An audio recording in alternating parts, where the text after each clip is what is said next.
Hello and welcome to episode 344 of the UK Steelers podcast. You're joined by me, Simon Winstanley, and I'm just going to go around the horn like we did the other week. We've got so many people here for what I presume is going to be the penultimate episode before the 2026 NFL Draft. I'm joined by my partner in crime, Gavin Marshall. How you doing, bud? Not too bad at all. Excited for this one. Wide receivers is always a good group to talk about.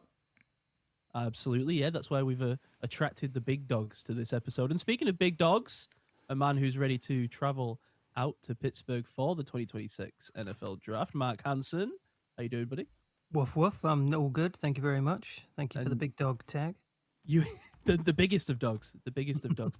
And remind me actually let me introduce everyone, but remind me to get back to your top 100, which is just released on UKSteelers.com. We have Ketz. How you doing, buddy? Hello, looking forward to this one. Always good to see the pass catchers. I was surprised to see you given the what's going on in the Middle East, but interesting that you're here. We'll read into that what we will. We've not got time to get into that though. Too busy an episode. And Tom joining us again, Steel City 43. How you doing, Tom? Yeah, well, good. Thank you. And thank you for having me again. It's always a pleasure to come on. It's a pleasure to hear your dulcet tones, Tom. And Tom, let me check this because I was gonna. I'm glad you're here actually because I was gonna check this. On the Patreon this week, it popped up. It said new Patreon, and it just said in capital letters, Tom. Was that you? That's not me. No, it's not you. No, Tom is already a Patreon. Yeah, Well, that's good news. That's great news then. That's excellent news because that means there's another Tom out there. But this one just goes by Tom. Be Tom Allen, no? Yeah. You have to shout Tom it. Allen. It could Tom be Allen, yeah. Tom Allen, let us know, and I'll add your last name. But for now, just Tom. It's Tom. Generic Tom. And that's our round table for today. We're going to talk about the wide receivers. We left the best till last, obviously, with the Steelers. I think it's probably safe to assume the Steelers are going to draft a wide receiver at least in the first 2 days of the NFL draft. A lot of people think on night one, of course. So we're going to get into all of the wide receivers after I stop blabbing. But before we do, let me get to the housekeeping of the show, as I say. Patreon.com/UK Steelers pod, as our beautiful show producers have done to support the show. Jason Bowdler, Rob Ferguson, Teenage Mutant Ninja Dave Hart, Glenn Jones, Matt Audley, Steve Williams, Ian Ferrugia, Christian Robb, Thomas Fielding, Joe Pearson, Philip Williams, Laura Casey, our resident food correspondent, Christopher Anderson, Michael Coonahan, Paul Fielding, Tom! The obscenely handsome Lee Matthews, and the Aussie Storm, Galileo West. Thanks to those wonderful producers. Yes, thank you one and all. Thank you to Tom. Just Tom. And Christopher Anderson and Paul Fielding, both of who they didn't even reach out to me, but they did seem to hear my call into the void the other week. So appreciate you guys. Reach out if you need anything. You know where I am. All right. I'll stop whittling here. There's not a whole lot of news and stuff to get to. I don't know if you want to have some kind of preamble about where we are with the Steelers with a week to go. Obviously, this is going to be maybe Mark's last chance to talk about his top 100 that he's just released on UKSteelers.com. So I open the floor a little bit to the draft crew about where you want to go with this before we get to the receiver. Do you want to do a quick once over on your top 100, Mark? Yeah, I mean, obviously, I don't want to spoil too much because, spoiler alert, there are 18 wide receivers in my top 100. Oh boy! Yeah, we're gonna be talking about a lot of wide receivers. Yeah, obviously, don't want to spoil it from that part, but there isn't a top wide receiver in the top 5, so I'll go through that top 5. Which for me, number 1, Fernando Mendoza. I don't think that's any shock. Everybody knows how much I love Mendoza, and I do think he's going to be a superstar at the next level in years to come. Jeremiah Love, number 2, just an elite running back prospect, by and away the best running back in this class, but also just an absolutely elite prospect. My number 1 defensive guy, number 3, Caleb Downs out of Ohio State, your boy Tom. Probably the smartest player in this entire draft. Number 4, Reuben Bain. I just love Reuben Bain, man. He's just a pit bull. I don't care about the short arms personally. I think he's going to be an absolute game wrecker at the next level. And then Arvel Reese at number 5, who is a supreme athlete who just needs to find a home, or to see how his usage is in terms of versatility throughout the defense, wherever he ends up, which I think will be number 2 to the Jets by the looks of it. Godspeed, Vel Reese for going on to the Jets. But yeah, that's kind of my top 5, and then then it's a cavalcade of wide receivers and guards and what have you. Check it out, uksteelers.com. Check out, give me some constructive criticism, tell me I don't know how to watch tape, the full shebang. Do it. How did you how long did you spend in the lab cooking this one up? I mean, this was a while. This took a good while because I had a lot of decisions to make. Figuring out exactly. There was a lot of twisting parts. I finalized it about 2 days ago. Just a lot of moving parts that I had to make absolutely sure I was happy with. A couple of guys that are probably higher than most consensus. My Red Star guys in Emmett Johnson and Chris McClellan are high up in there as well. Emmett Johnson cracks the top 50, for example. So, it was just very much a case of making sure that I didn't miss people as well. But just real thorough go through, and I'm pretty happy with the end result of it. The bit I struggle with is how do you decide whether you want the 5th cornerback or the 2nd safety higher? It's tough, and it's purely then you're just thinking, well, who did I prefer? Which tape did I prefer in that respect? So. I don't tend to. Someone's got an update. I don't tend to go by positional value as much with my big board, and just to stress as well, it's not a Steelers big board, even though it's on a Steelers website. Steelers big board would look very different, I think. I mean, it's a draft big board. That's to be exactly. You aren't the Steelers organization. Yeah, you alluded to it there, but we want to mention that you can find easiest place to find this is on uksteelers.com, and you'll see it straight away on the landing page. Yeah, exactly. We literally could not have made the URL any easier. No, we How could many not. letters is that? Steelers is what? 6. UK is 2. That's 7. 8 letters. 7? All right, I couldn't do math. No, clearly not. Oh no, is it 8? Oh God, I can't do maths. Oh God, it's 8. Oh no! This is what happens with a Bolton/Kettering education, gentlemen. Dear Lord, how dare you say I had a Kettering education? How dare you? We're like Jennifer Garner. We're the cap expert for the yeah. Obviously, I've done a little breakdown of a few players, but I've also plugged it. If you want to hear full breakdowns, go back and check the pod stuff. Go listen to what we said. Obviously, if you're listening to this, you're watching the pod, you're listening to the pod. So or head over to YouTube where I've been doing the cut-ups, and exactly. Today I've been compiling all the first round selections into another playlist. So now I'm trying to get all the first round guys done, or at least the top 30 dudes off the consensus. So we can that should be an easy one to find on the YouTube channel. Awesome, and we can post those out as the night one of the draft goes ahead, and see who the first name is that we don't have a cut up of. Right. See if that comes in night one. Could I also just because I kind of alluded to it last week, but one of 2 things that might potentially happen next week is actually now official. If I can talk about it, what's going to happen with me in the draft next week? What a story, Mark. Yes, exactly. Thanks for that, Si. If you are watching night 2 of the draft, be sure to have a look on your screens.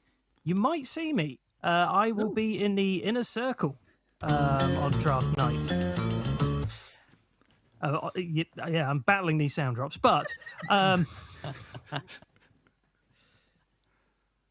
yes, I should. I will be in the inner circle on night 2 for the draft. So have a look out for me if I get some good seats. The inner Thank circle. you very much. So are you? Let me.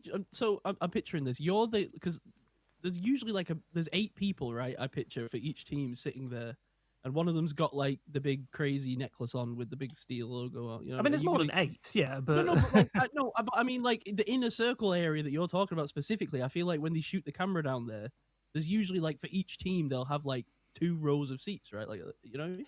Is that what I'm talking about? That's the area, yes. It's going to be. Yeah, I'm going to be there. I've got to give a massive shout out to Steelers Nation Unite for setting that up for me and Kathy. I'm very, very happy about that. As I say, there is a second piece, but I don't know if that's official yet, so I won't say anything just yet. But I'm sure I'll put that out if it does become official. But yeah, I mean, it's just way more than we expected as well going out there. So yeah, we're incredibly lucky to have this opportunity. And yeah, as I say, just be on the lookout. Yeah, definitely going to be mark spotting. It's going to be extra layer of fun to this year's draft. Exactly. Awesome. Right. Cool. Yeah. Anything else in housekeeping before we roll on? No, let's get on. We've got enough to talk about. Yeah, we got plenty of receivers. All right. Well, I'll get out of your way. Who wants to start with a bit of a breakdown of this wide receiver class? I mean, I can start just by saying that I do think this is going to kind of be a mixed opinion discussion about these receivers. I think there's a lot of different discussion about where these receivers will rank, and yeah, I think it's going to be one of those wild ones where consensus could be thrown out the board here, and we could have some varying opinions on a lot of these top guys, a lot of these middle guys. I think it's a very deep class again for wide receiver. I do wonder how it would rank compared to, say, the 24 draft, where there was like, how many receivers were in the first round of that? 7 or 8. I do wonder where this class would rank compared to those guys. But I do like a lot of the top talent in this draft. I'm gonna be very favourable on some of those guys. But yeah, it's certainly a deep one as well. And in terms of the Steelers at 21, it's going to be fascinating because I think if let's kind of get the opinion of people here as well. Like, if we fall to 21 and there's a couple of these guys that are still here, but Vengo Iwani is still on the board as well, where are you going to be looking at? Because I think Iwani's probably, if he falls to 21, the favorite to be taken at that point, even over any of these wide receivers. That's probably the sensible pick. The sort of roster from a roster construction. But the wide receiver would be the fun, new, shiny new toy pick, wouldn't it? Yes. Well, yeah. And I mean, it's also dependent on, the kind of wide receiver that we're going to get, because obviously with DK and Pittman in the group now, obviously we need depth, but you're going to get that round 1. Maybe you'd probably look, maybe it could be a double dip draft, depending on if you get more of your kind of Calvin Austin replacement inside guy. But maybe we also believe in Roman Wilson. Do we believe in Roman Wilson? I think is one of the key questions going into this. We haven't seen enough to really know, I think, as a fan. No. Presumably the coaches know better than we do what's going on. But well, Roman Wilson's in such an interesting situation right now, right? Because in a way, he's probably the person, I would say, on the roster that's potentially benefited the most from the coaching change, right? Because, I mean, he was all but, it felt like, on the outs with the coaching stuff as it was. He famously just never got on that train, right? And then it left the station, and he never found it. But with a new coaching staff, he's got every opportunity, as much as any draft pick coming in, to impress the coaching staff, I think, with Roman Wilson. So I wouldn't throw the baby out with the bathwater with Roman Wilson, but also at the same time, he is, in my mind, not factoring into the decision about whether to take a wide receiver in the first round. Right. Well, we don't know what the issue is. We don't know if him not being able to pick up the playbook, whether him not having any chemistry with Rodgers not trusting him, Tomlin not trusting him. We didn't know what it was, or we still don't, do we? So it could be any one of those things. So some of that might change, some of that might not. So it's difficult to know. But I think they go in ignoring him because he's kind of at best a wide receiver 4 at this point. So they want a wide receiver 3, really, don't they? That's a good question to raise, actually, at this point. Bearing in mind, as of time of recording, Rodgers is still not signed. Do we go into the draft assuming he's coming back still and draft receivers that he would like? Or do we look at it more open book approach and be like, okay, if we've got, another quarterback starting, whoever that is, do we go with a weapon that's going to suit maybe someone less experienced? I think we have to be open book, personally, because even if Rodgers does come back, what's that going to be, a year? We can't be that short term, especially if it's the 21st pick. We have to be open book about it if it's going to be that early. Maybe we could, as I say, we could double dip and maybe we get a receiver later on that might be more the flavor of someone like Aaron Rodgers, potentially. But I'd be looking late day 3 for that sort of person. But definitely early on, we have to just be thinking, this is going to be a guy we want on our roster for many years to come. So can't be thinking that way, I don't think. Do we think there's I- anything in the conspiracy theory that the Steelers and Rodgers have come to a decision, but they're just not releasing it because they want some smoke for draft night? That they can keep the idea that they're still going to go after Ty Simpson, so that maybe a team will trade up. What do you think? I've been the one touting the idea that it's because the Steelers actually want Ty Simpson. I'm still unwilling to rule that out, although I think it becomes less likely as the steam hasn't been there. But the other thing that's crossed my mind in recent days, though, as to why this is going on for so long, is that maybe Aaron Rodgers is the one holding this because he wants to just because he's been burnt before, right? Sort of seemingly at the end of his career by teams drafting quarterbacks when he wanted high end receiving talent or whatever. Is this potentially like, I'm going to just make sure that you're taking the guy that I want you to take or the position that I want you to take to try and help us compete this year? I don't want to say, yeah, I'm coming back, and then, there's nothing stopping you from drafting Ty Simpson with the first pick. Is that potentially what it is? Is it like a,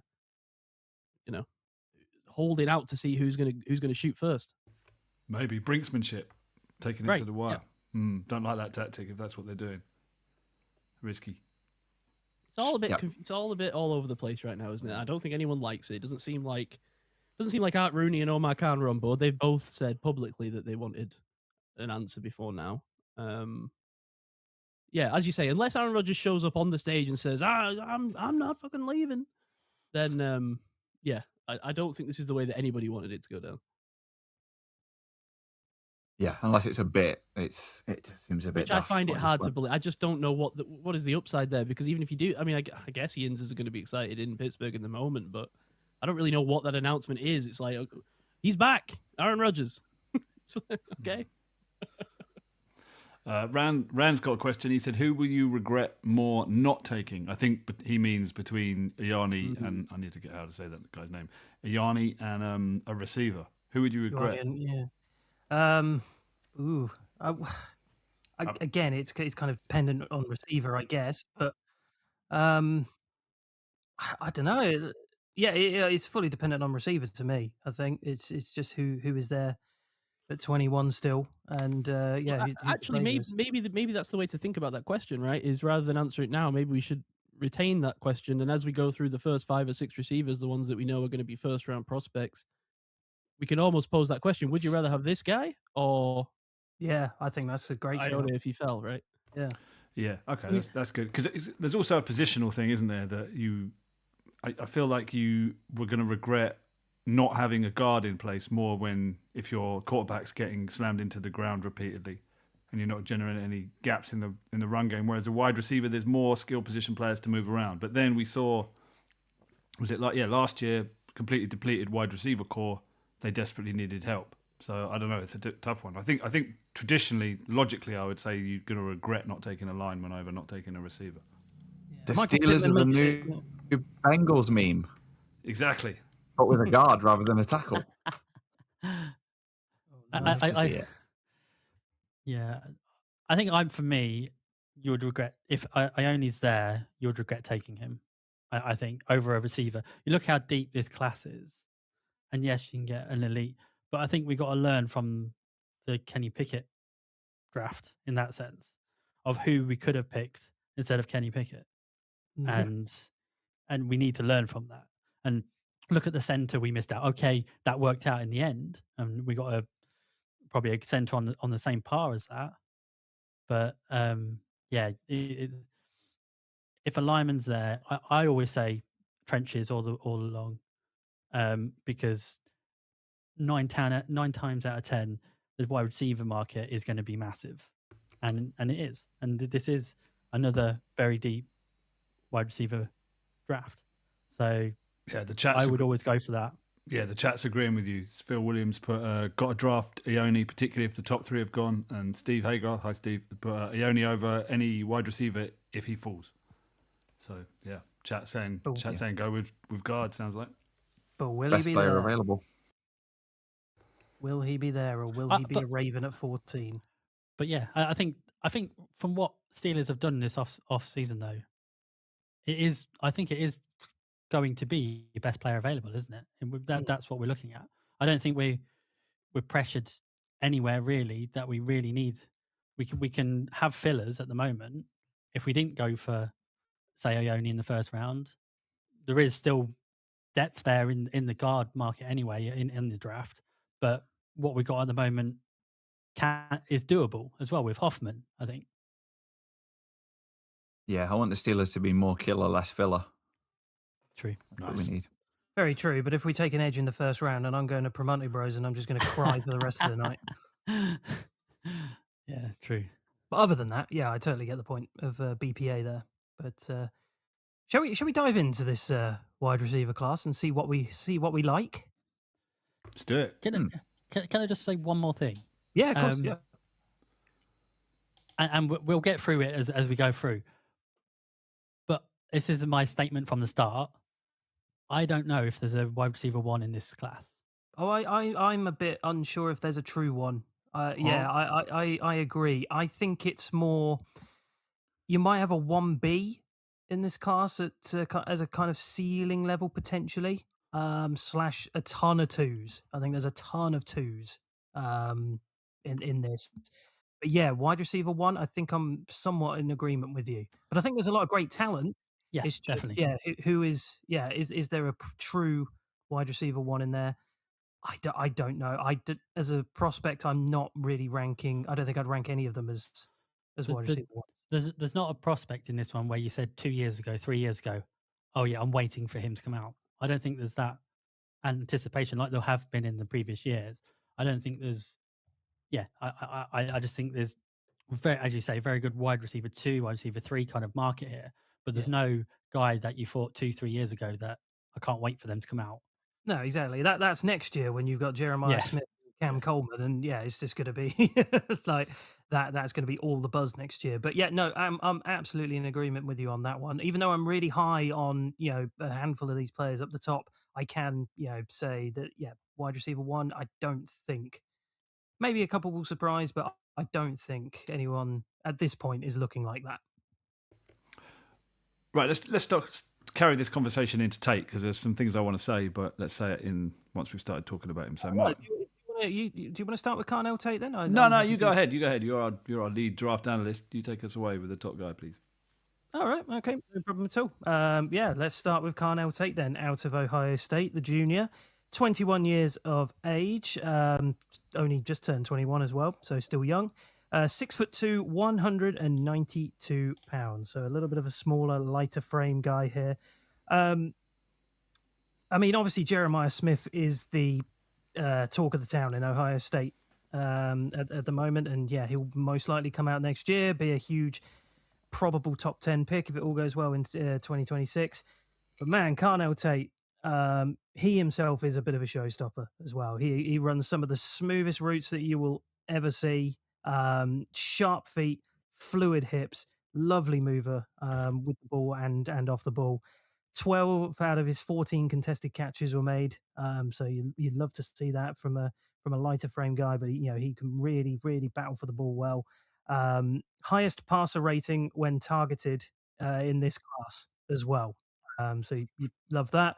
You can line him up just about anywhere and you will still get something good out of that. I don't know how much that will play into the NFL level with this kind of frame, but you could still potentially get some versatility out of him at the next level. 0 drops on 51 receptions. Long speed isn't elite, but he was clocked at 22 miles an hour at one point this season. So, that initial burst and his general kind of short speed is fantastic. That's great. A really willing blocker as well. It was really almost getting nitpicky with what I didn't like out of Carnell Tate. As I say, he's a willing blocker. I just don't know how effective that will be at the next level as well, given his frame. But man, yeah, just so much you like about him. Maybe he's not the 4.40 kind of receiver that of absolute bursty speed that you love to see. But man, he's got enough to be a credible downfield threat in the next level.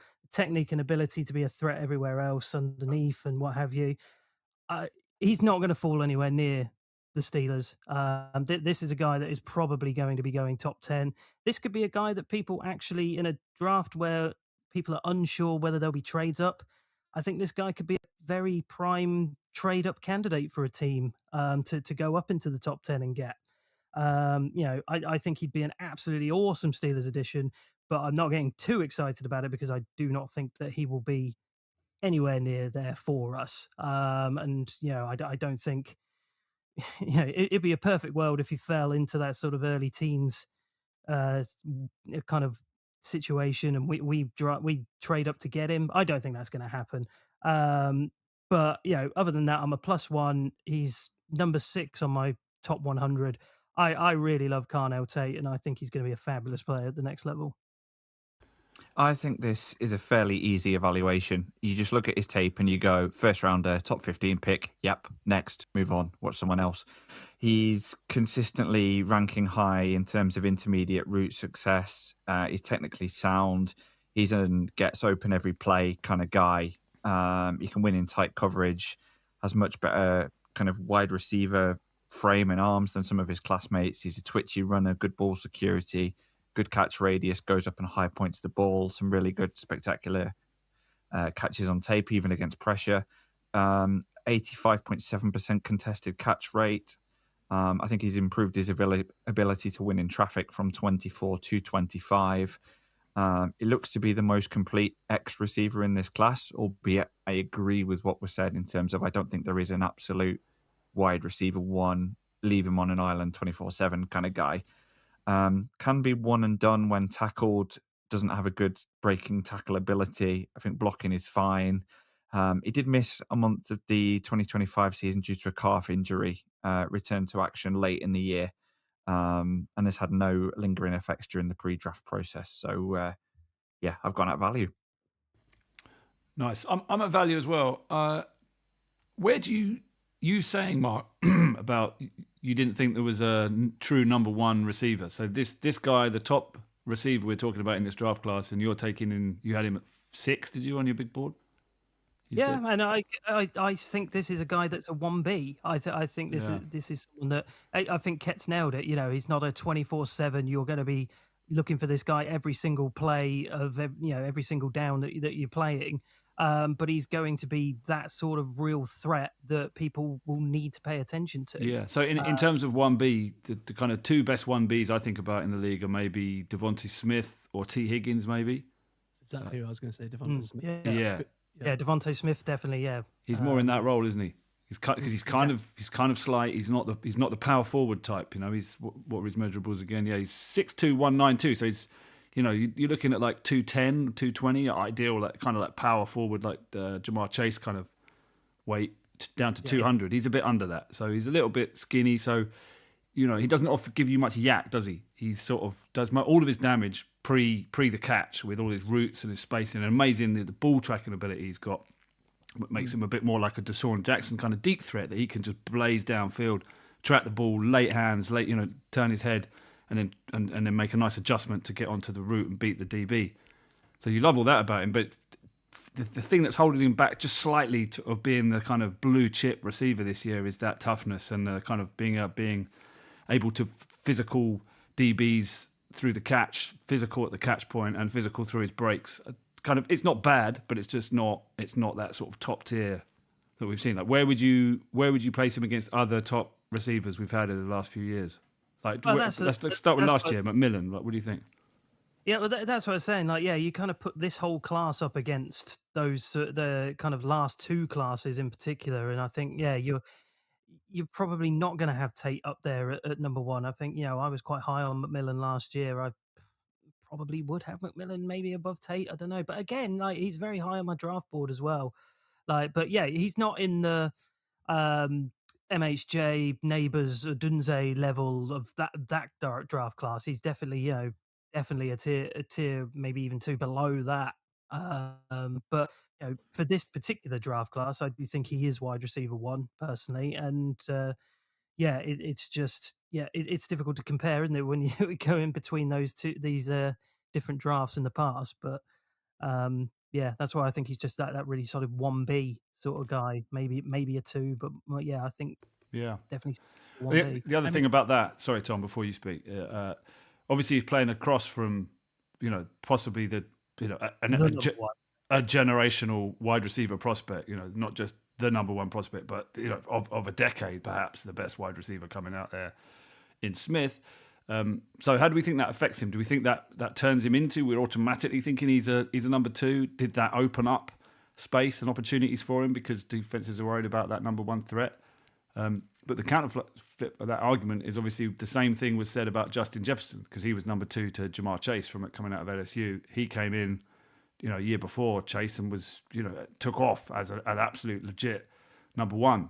So what do we think about this? What do we think about the Jeremiah Smith factor? Oh, I was gonna allow Tom there to to jump in with the Jeremiah Smith factor of it all, but yeah, he most probably is. I mean, how Ohio State usually play is your main guy goes in the slot, doesn't it? That is the way it is. But yeah, I just think he is one of the most safest, and maybe we don't know his full potential because he's had higher individuals within Ohio State who probably get more of the notice. But then I can think you probably say the same about Ibuke last year. The same thing. He wasn't, and he fell quite from what I thought he would be to a little bit from that. I just think if you're coming out of Ohio State and you're the wide receiver one from Ohio State coming into this draft, not in the team but in the draft, you are going to be the safest bet. You look at what they've done in the last 5 years and what's come out in the last 5 years. It's the safest team to have a wide receiver from, whoever the number one is. So even though he may have been in the shadow a little bit of Smith, I still think he's going to be the safest bet. I think he's going to do exactly the same as probably Ibuke from last year.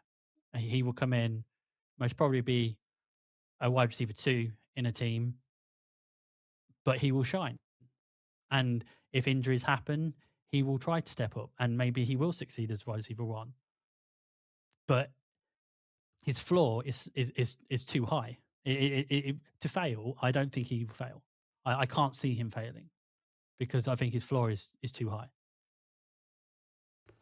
Yeah. The PFF grade's only one year of really good production, but it's steadily got progressed over the 3 years. It's got better each year. So that gives you hope. I think I preferred Ibuka coming out last year. If Ibuka was in this draft, who would you have had higher out of these two? I probably would have gone Ibuka as well. Yeah, I probably would have done. But I see the same trajectory as Tate in the same way as he. I think although Tate's probably going to go a lot higher than Ibuka did, just because of what the draft and who's in it this year from a wide receiver point of view. But I still think he will go the same trajectory as that. I think he will be that wide receiver. I think, Ibuka was even wide receiver 3 to start, wasn't he? Yeah. He was in a crowded room, but then he came and when injuries happened, he stepped up. And I think that will happen to Tate as well. I think he will step up. What do you think it is? Is it the fact that Tate doesn't seem to be like a dominator? Is that what's capping his upside? Do you think? Yeah, definitely. Definitely. I think he's more of you're out running your finesse kind of guy than he is your physical. As everyone said, he is willing to do a lot of the physical stuff, but I don't know if his frame is actually going to do it in the NFL unless he puts on at least 10 pounds. I really think just watching him, the Devontae Smith comparison was really apt. He's not as wispy as Devontae Smith. He's almost in between the two when you brought up like a T. Higgins and Devontae Smith, but close as that Devontae Smith side where that's with the role that I see him playing. He's so fluid before the catch. I think that's where he's going to win. But I think that's the comparison, because you remember coming out, Devontae Smith was very much like, oh my god, how are we going to get a guy with legs that look like twiglets working in the NFL? Like, he's not like that. That's not what I'm getting from Cardinal Tate. So that's why I think he's got the. I mean, where did Devontae Smith go? Was he like 10th or 12th in that draft? I can't remember now. Can't remember. But I think he's got slightly better physical tools than him, right? But reminds me of Devonta Smith in terms of his like fluidity and winning before the catch and ability to get open. What year was that? 2022? No, 23. 21. It was COVID, wasn't it? Who knows? I'm sure he came out of COVID. Might have been COVID. But I could see him playing that similar role, right, where you've got that kind of big catch point dominator on the other side, and maybe this guy who you know can be really fluid and get open, and then you find some guy for the slot, and that could be a really effective part of a ticking offense that is very dangerous. He's maybe not going to be the focal point of it, but I think calling him like a luxury pick would be too much. I do agree though that he would probably go in the teens in a draft that we all anticipate is a little bit more talented. Right. So in 2021, Jamar Chase went 5th, Jalen Waddle went 6th, Devonta Smith went 10th. So there you go. Right. Yeah. So I mean that makes sense, right? So if Devonta Smith was in this draft, I think he probably would be pushed up, right? A little bit. Yeah. Yeah, I think with Tate and I think with a handful of these other guys that we're going to talk about, it kind of makes me feel, and I think I've got this kind of idea about the draft in general and the fact that the safeties and the linebackers and the guards are all strong. I think the 2026 draft is kind of the perfect setup draft for the 2027 draft, because the 27 draft is one that has got a lot of eyes on it at the moment in terms of premium positions. You could have a good quarterback group. We'll see if that remains. But there's a lot of talent. We've already talked about 2 very talented wide receivers. Looks like the running back class might be a little bit more talented. I think you're kind of gearing up for 2027, and a lot of teams have got eyes on that year. I think this is the perfect year to kind of fill out your roster with some pretty damn good upside talent, but maybe not show-stopping talent, and then lead yourself into 2027 to get the final piece to really push you forward as a team. I think, you get the really reliable pieces. You get a safe pick like Carnell Tate, like Tom said, and then you really go to town next year if you're in a position to with a top tier talent to be the superstar. I think that's kind of, it's just, as well as this kind of top of this wide receiver group, I think that's kind of speaks volumes about this whole class. Yeah.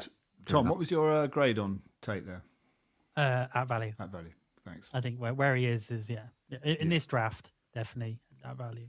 Yeah, sure. Cool. We done him. Should we move on to the next dude? Let's do it.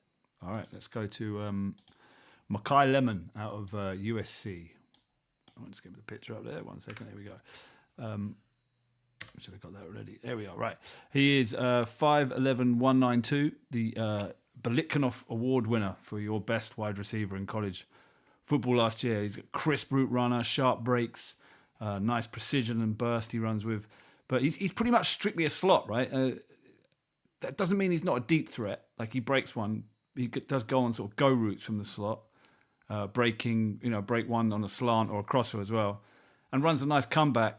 And he's got good change of direction, good stop and go ability, nice acceleration out of his breaks. But I don't think he's going to work much on the outside in the NFL. I think he's kind of strictly a slot. But he's got good vision that complements his movement skills. So he's great in traffic, great at finding holes in the zone. Good ball tracking means that he is a legit deep threat when he breaks one. Really nice competitor. Decent hands catcher, I thought. Strong hands, protects the football well in traffic, which is what you want from a guy that's going over the middle and going to get slammed every time he catches it. And to go with that good contact balance, he's got strength through his breaks, falls forward through tackles, which I really like. So he kind of turns into a running back with the ball, puts his head down, drives into contact, isn't shy of that. But yeah, he's small. That's the issue. 5'11", 192, too small to play outside, and he's got a small catch radius. So he has got good hands, but he is still kind of, it's a bit of body catching as well. But that's just kind of the role he plays, I really like him. Really, really like him. I just hope he can separate at the next level, because that's what killed my guy, Mari Rogers, that I love in this same mould. Lemon's a much higher pedigree prospect than Rogers is, but similar kind of role you want them on your team. Tough, underneath, catch, get some yak. be a constant threat, be a release valve for your quarterback. The defense will probably have to jam him because he is such a threat. They'll try and stop him at the line. So that takes a DB out of that game for the outside. So it's not a bad tactical piece. It might not be, giving you anything at the boundary, but he's going to open up your boundary just for the fact that he is such a threat from the slot. So I like that. But it's just, the 26th percentile height, 28th percentile weight, 16th percentile wingspan, 16th percentile arm length. But you see him used in all kinds of ways. Jet sweeps, reverses, the kind of wide receiver you want in the backfield. You've seen him throwing a touchdown versus Oregon in a Rando-esque trick play. You like that? Be an obvious choice for return man straight away, so he could get on special teams. He's actually my red star. Red Star! And I'm +2, and I really hope the Steelers, as I watched him, I've really grown on Lemon, and I really want the Steelers to take him now. I think he'll be an exciting pick if he's still on the board. I love Mekhi Lemon, man. You talk about the wingspan and how much of an issue it is, but I mean, he caught 10 of his 14 contested catches. Really strong in that situation, and he climbs the ladder like something else. He plays like he's 6 inches taller than he actually is. It's really, really awesome to see. He's the highest graded PFF receiver in 2025 as well. 21 missed tackles forced, only 3 drops on 175 targets. So you talk about those good hands over the last 2 seasons. I just think he's really, really physical. Again, it's a guy who you have to kind of see how the physicality translates to the next level. But at this level, certainly he shows some great physicality. I didn't think he's like massively explosive, but off the line of scrimmage. But man, I mean, he is just a game changer of a weapon. Physical, savvy, smooth, reliable. Pretty much what you want, particularly out of that slot. As you say, he's probably going to get all eyes on him, and then that just opens up. And that's why I think he's an absolute perfect kind of Steelers complementary piece. He's not my red star in this, but I think he would probably be a close second. He's right behind Carnell Tate on my top 100 board. I really like Mekhi Lemon. I'm a +1 on him. Just really, really hope. I'm starting to see in mock drafts now him starting to fall a bit. And I'm wondering if that's because people are kind of really eyeing him as just a true slot. And I mean, if they do, then please come on down, come to the Pittsburgh Steelers. This is a guy I've kind of got my eye on. If we get to the Buccaneers pick at 15, and I think the Bucks pick at 15 is a massive one to look at. I know it's behind the Ravens, but if they take Ioane, for example, I think 15 could be a massive in play for us to go up and get Mekhi Lemon. I think I would really, really like that. I'm huge on the guy as well, Gav. Exactly the kind of role they need, right? If you've got Pittman, who is kind of, doing your contested catches and your sort of dirty work over the middle. So they would be kind of operating in sort of a similar field. They're kind of different players. He's much more of a sort of threat to break one, isn't he? Than Pittman, who is more of your kind of like possession receiver. Just he's going to win contested catches and do the dirty work. And then obviously you've got DK, who's your kind of speedy, muscly, kind of tough outside boundary guy. I think Lemon would fit in perfectly with that. Yeah, 100%. And you can add another red star from me because he is definitely mine as well. Red Star! Yeah, as you said, Gav, he is the perfect pick for Steelers if he gets into our area of going up or if Ione's already gone and he falls a bit and stuff like this. He in years gone past, is it me? But if you're looking just a slot receiver, you would rarely see them in the first round. And the fact that he is in the first round still and is being looked at probably as only a slot it makes it even bigger for me because he has been awesome at USC in that team, which I think underperformed in a lot of ways over the past few years anyway. But yeah, he is elite route runner. He is yards after the catch kind of is really good. Just the tempo changes that he puts in place as well, and his spatial awareness was so good, and he was deserving of the top wide receiver award as well. So the only thing that kind of nearly, because I've had him as my red star for quite a while, but nearly tipped it was that combine interview. That Oh, we're going to need to get some vibe checks going on here. I don't bring that to So Pittsburgh. Do not bring that to Pittsburgh. I it- don't need another person like, you know what I mean, ego kind of guy. But yeah, otherwise, yeah, bring him to Pittsburgh. With what's on that pitch, bring him to Pittsburgh. Okay. Sorry, Kets. Can I just a quick vibe check? For Mackay Lemon, so this is the guy who, because I was alerted to him when this happened, right, with the combine interview doing the what snake did we come down on? Cobra? He was the snake from the Jungle Book. Snake Can't remember his Jungle name. Yeah. Yeah, I can picture him doing it. Khan, isn't it? That's Khan. Or is Khan Khan? the target, the panther? I think that's the panther, Yeah, isn't that's it? the panther. Khan's the GM. Yeah. Oh yeah, Colbert's accountant. So I look him up because I'm like, who is this guy? Like, he's supposed to be a first round receiver. This was a while ago. This is a combine, right? And so this ended. Obviously, I haven't got round to. I'm going to crash course a lot of this stuff in the final week. I've got next week off work, so it's going to be all draft all the time. But I was in on Mackay Lemon early because of this combine interview. And gentlemen, I'm going to say one for the year, and it's going to be Mackay Lemon. Now the rest of you are apparently already on board, so I don't need to convince anyone of this. But let me tell you why this isn't a negative vibe check, because I thought it was when I first saw it. I watched the interview, I was like, what is going on here? And then I watched the tape, and I was like, oh, he's got the Amon-Ra St. Brown gene. Oh no, he said the magic words. He's got the Amon-Ra St. Brown gene. He's got the sun god dog in him. He's just yeah. I mean, everything Gav said. To be honest, I agree with. He's that middle of the field dominator, and I actually think that he's going to be the kind of guy where if you bring him in, I think he is going to offer a potential upgrade over Michael Pittman not in year one, but like in year 2, 3. Like it's a potential. I'm not saying like the plan should be to move on from Pittman super quickly, because I mean I love Pittman. He was my red star actually, if for people who remember long ago. But I just think that, as you say, Gav, so dynamic over the middle of the field, and when he gets the ball in his hands, he starts playing like running back, and those are those dudes that I love playing slot wide receiver who.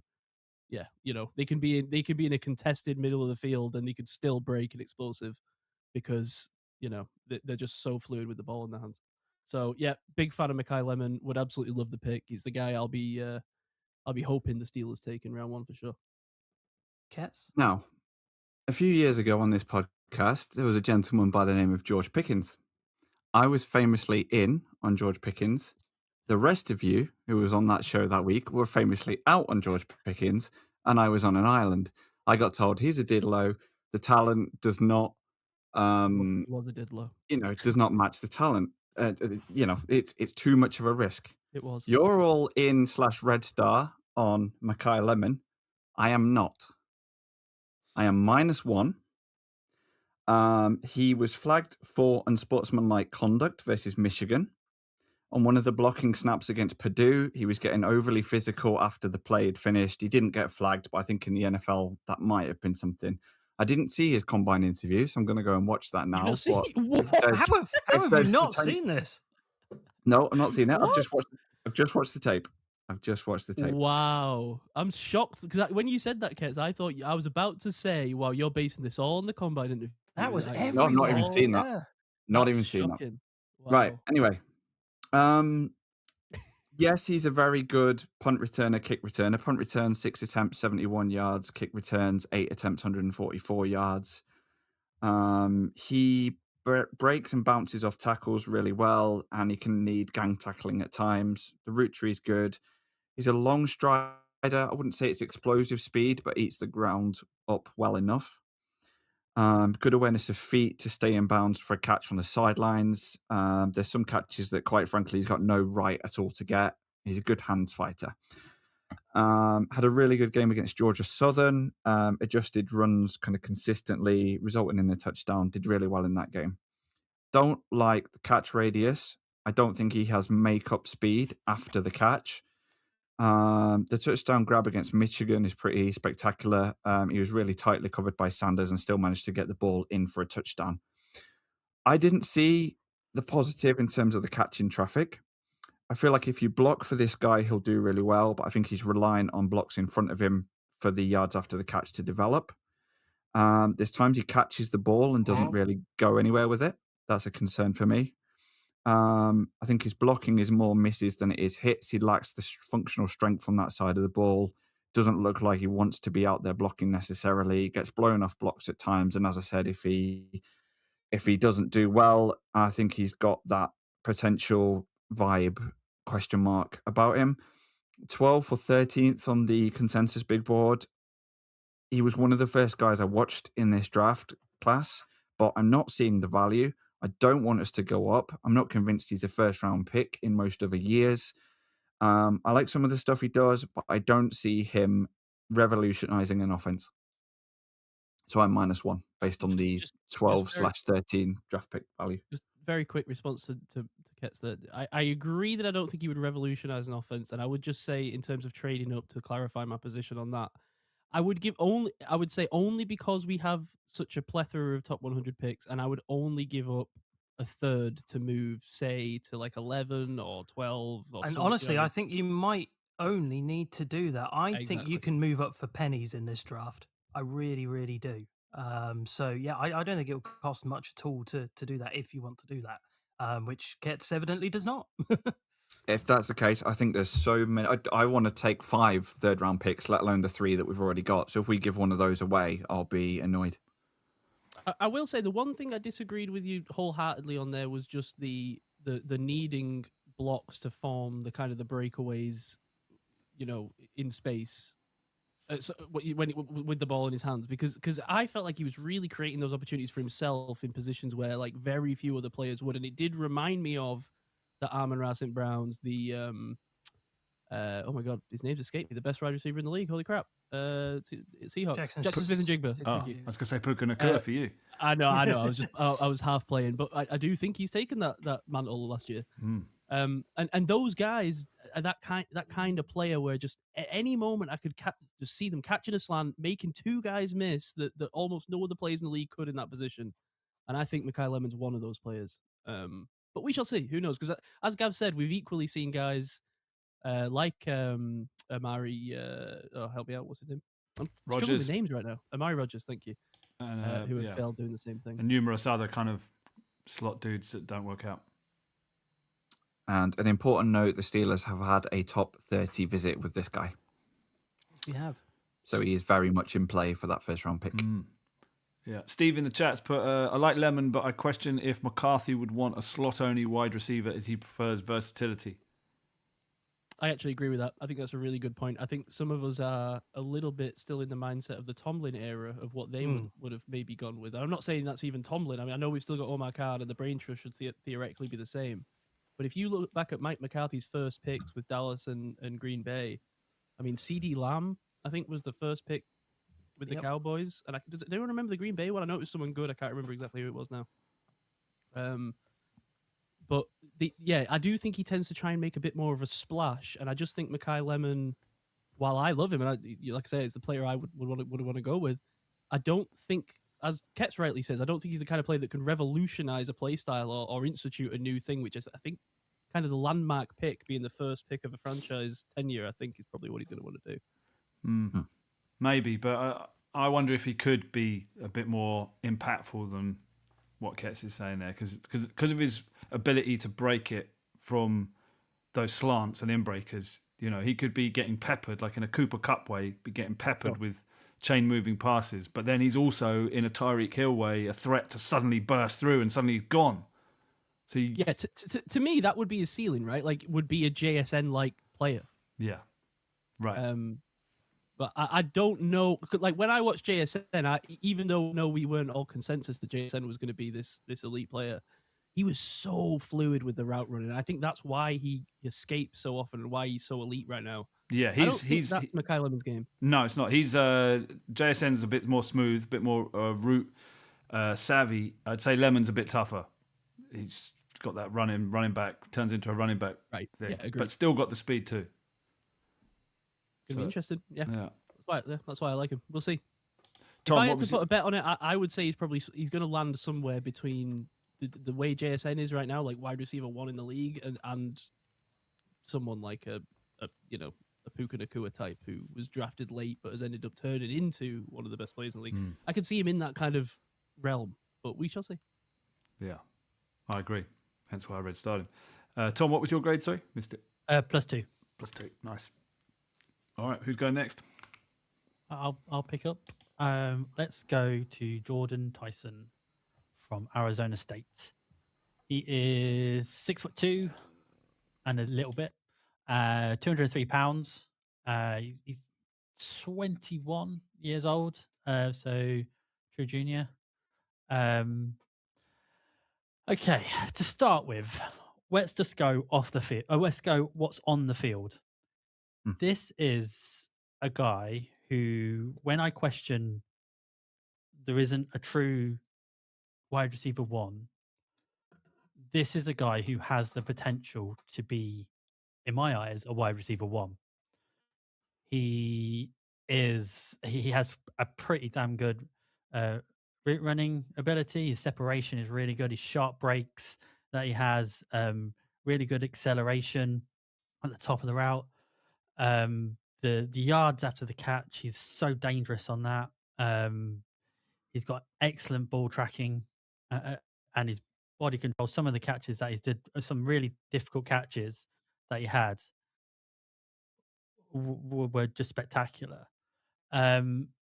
He has really good size. His frame is really good. I think that 203 and a 6'2" is a really good frame.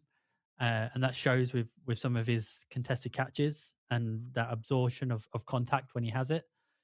I think he has versatility as well. I think although he is probably that prototypical X receiver, I think he can play a slot as well, and he plays Z and stuff like this. So I his separation ability, his ball tracking, his explosiveness, everything is there.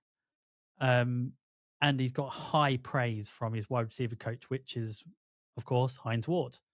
Around his toughness and his competitiveness, he's got that that praise from one of the toughest wide receivers in the last 30 years. So while he has that, while he is a potential, could be a top 5 player for me. His potential, then you have basically what he is, what has happened to him over the last 4 years. He's had 3 major injuries. He's had where he tore his ACL, MCL, and PCL in his freshman year.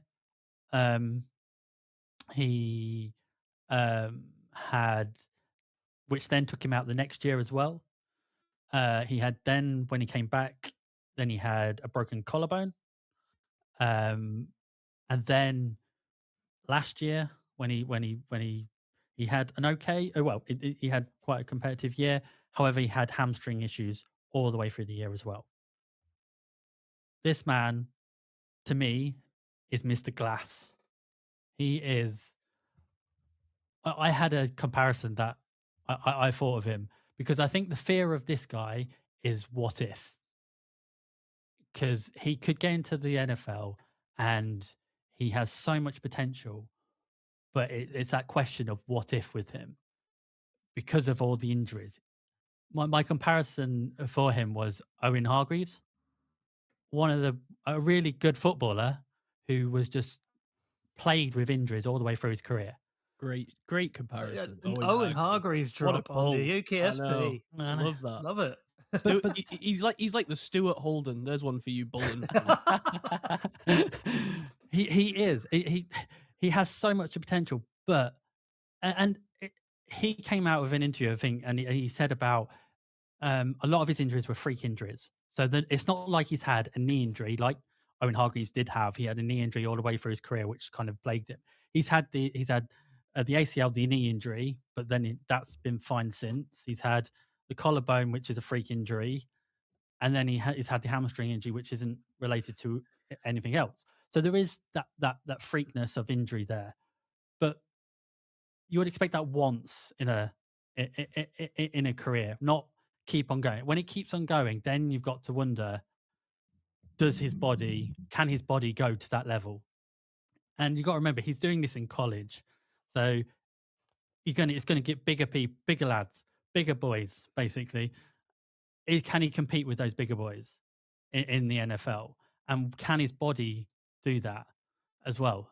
And that's where he falls down, and that's where he may slip. And there's rumors that he could go into the 20s, even further down than that, because of his injuries.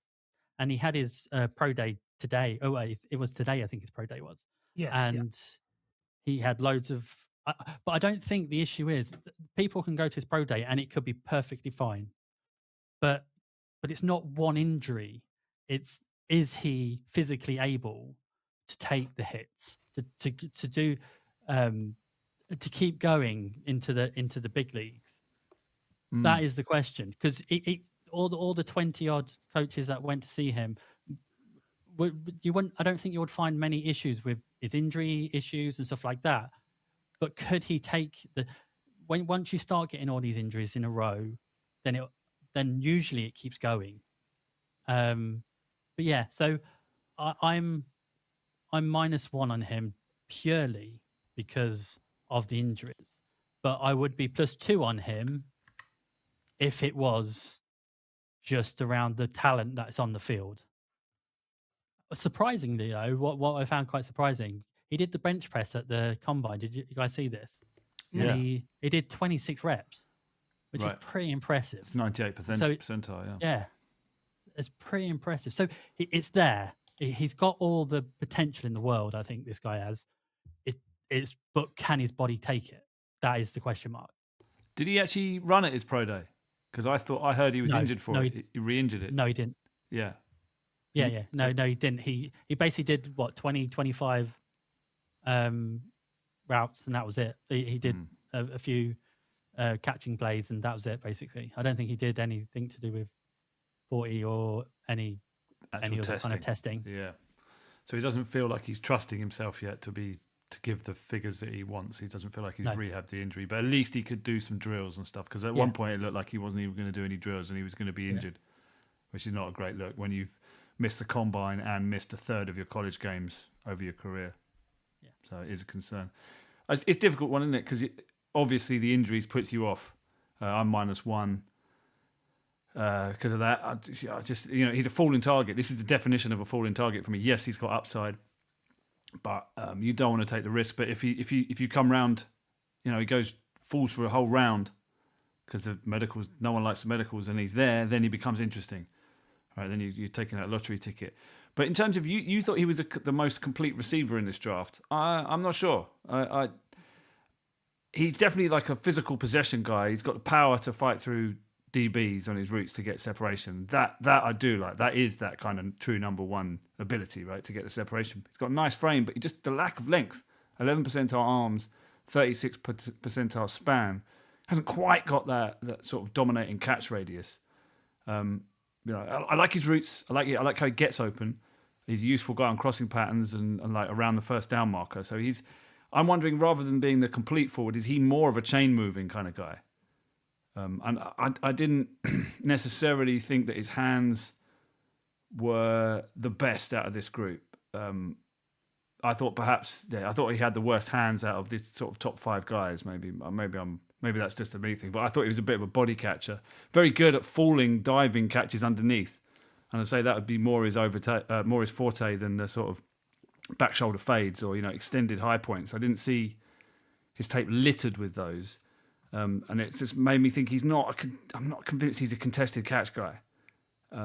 So, therefore, I don't quite see him in the Cup or JSN like efficiency role, or the smoothness of Brown or Keenan Allen, or the toughness of Bolden or Debo.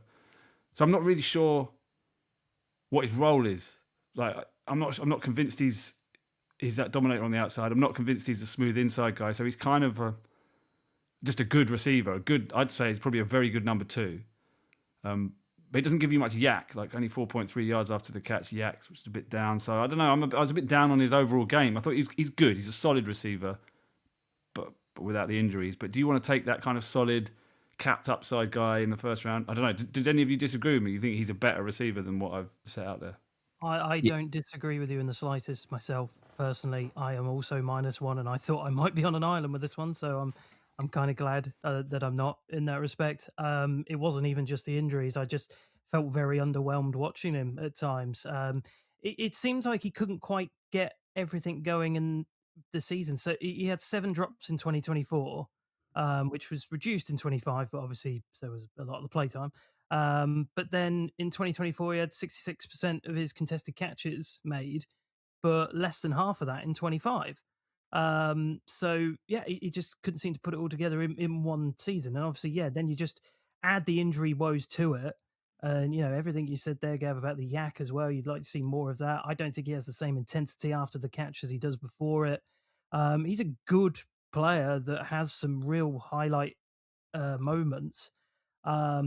He's still in my top 30 in this draft, but I'm just for a guy that seems to be the absolute talk of the town in receiver land in this draft, with tons of people absolutely loving him and saying that his kind of floor here is like 6, and then 16 is probably his ceiling in terms of this draft, or however which way you want to put that round. I don't see that myself at all. So yeah, I too was -1, and yeah, he's my 29th guy on my big board. He's still in a first round for this draft. He's definitely a guy who, compared to some other draft years, I would be lower than he'd be lower than a lot of guys in the last 2 years for me, and definitely wouldn't be touching like top 32 in this big board for me. But he does do enough, I think, to have that sort of consideration. There is a fair bit of upside to him, but then yeah, you just add the injuries to it as well. And he's tough. He's a very tough player. You got to know that you got to kind of separate the difference there between toughness and injury prone. He is really, really tough. It's just, yeah, these injuries really, really are mounting up, and it just hurts an already fine, but not for me, elite tape. But Ket, sorry, I kind of jumped in there. What were you going to say? No, that's okay. If the rest of the league is zigging, I am zagging. And I like Jordan Tyson from Arizona State. I think he's a smooth, crafty route runner with good size. I think he's got great footwork, elite separator. I think a couple of steps and he can drop a cornerback like that. I love it, how shifty, twisty, twitchy he is. He's a make a guy miss type of receiver. He can just be wide open in tons of space, screaming at the quarterback to send the ball to him.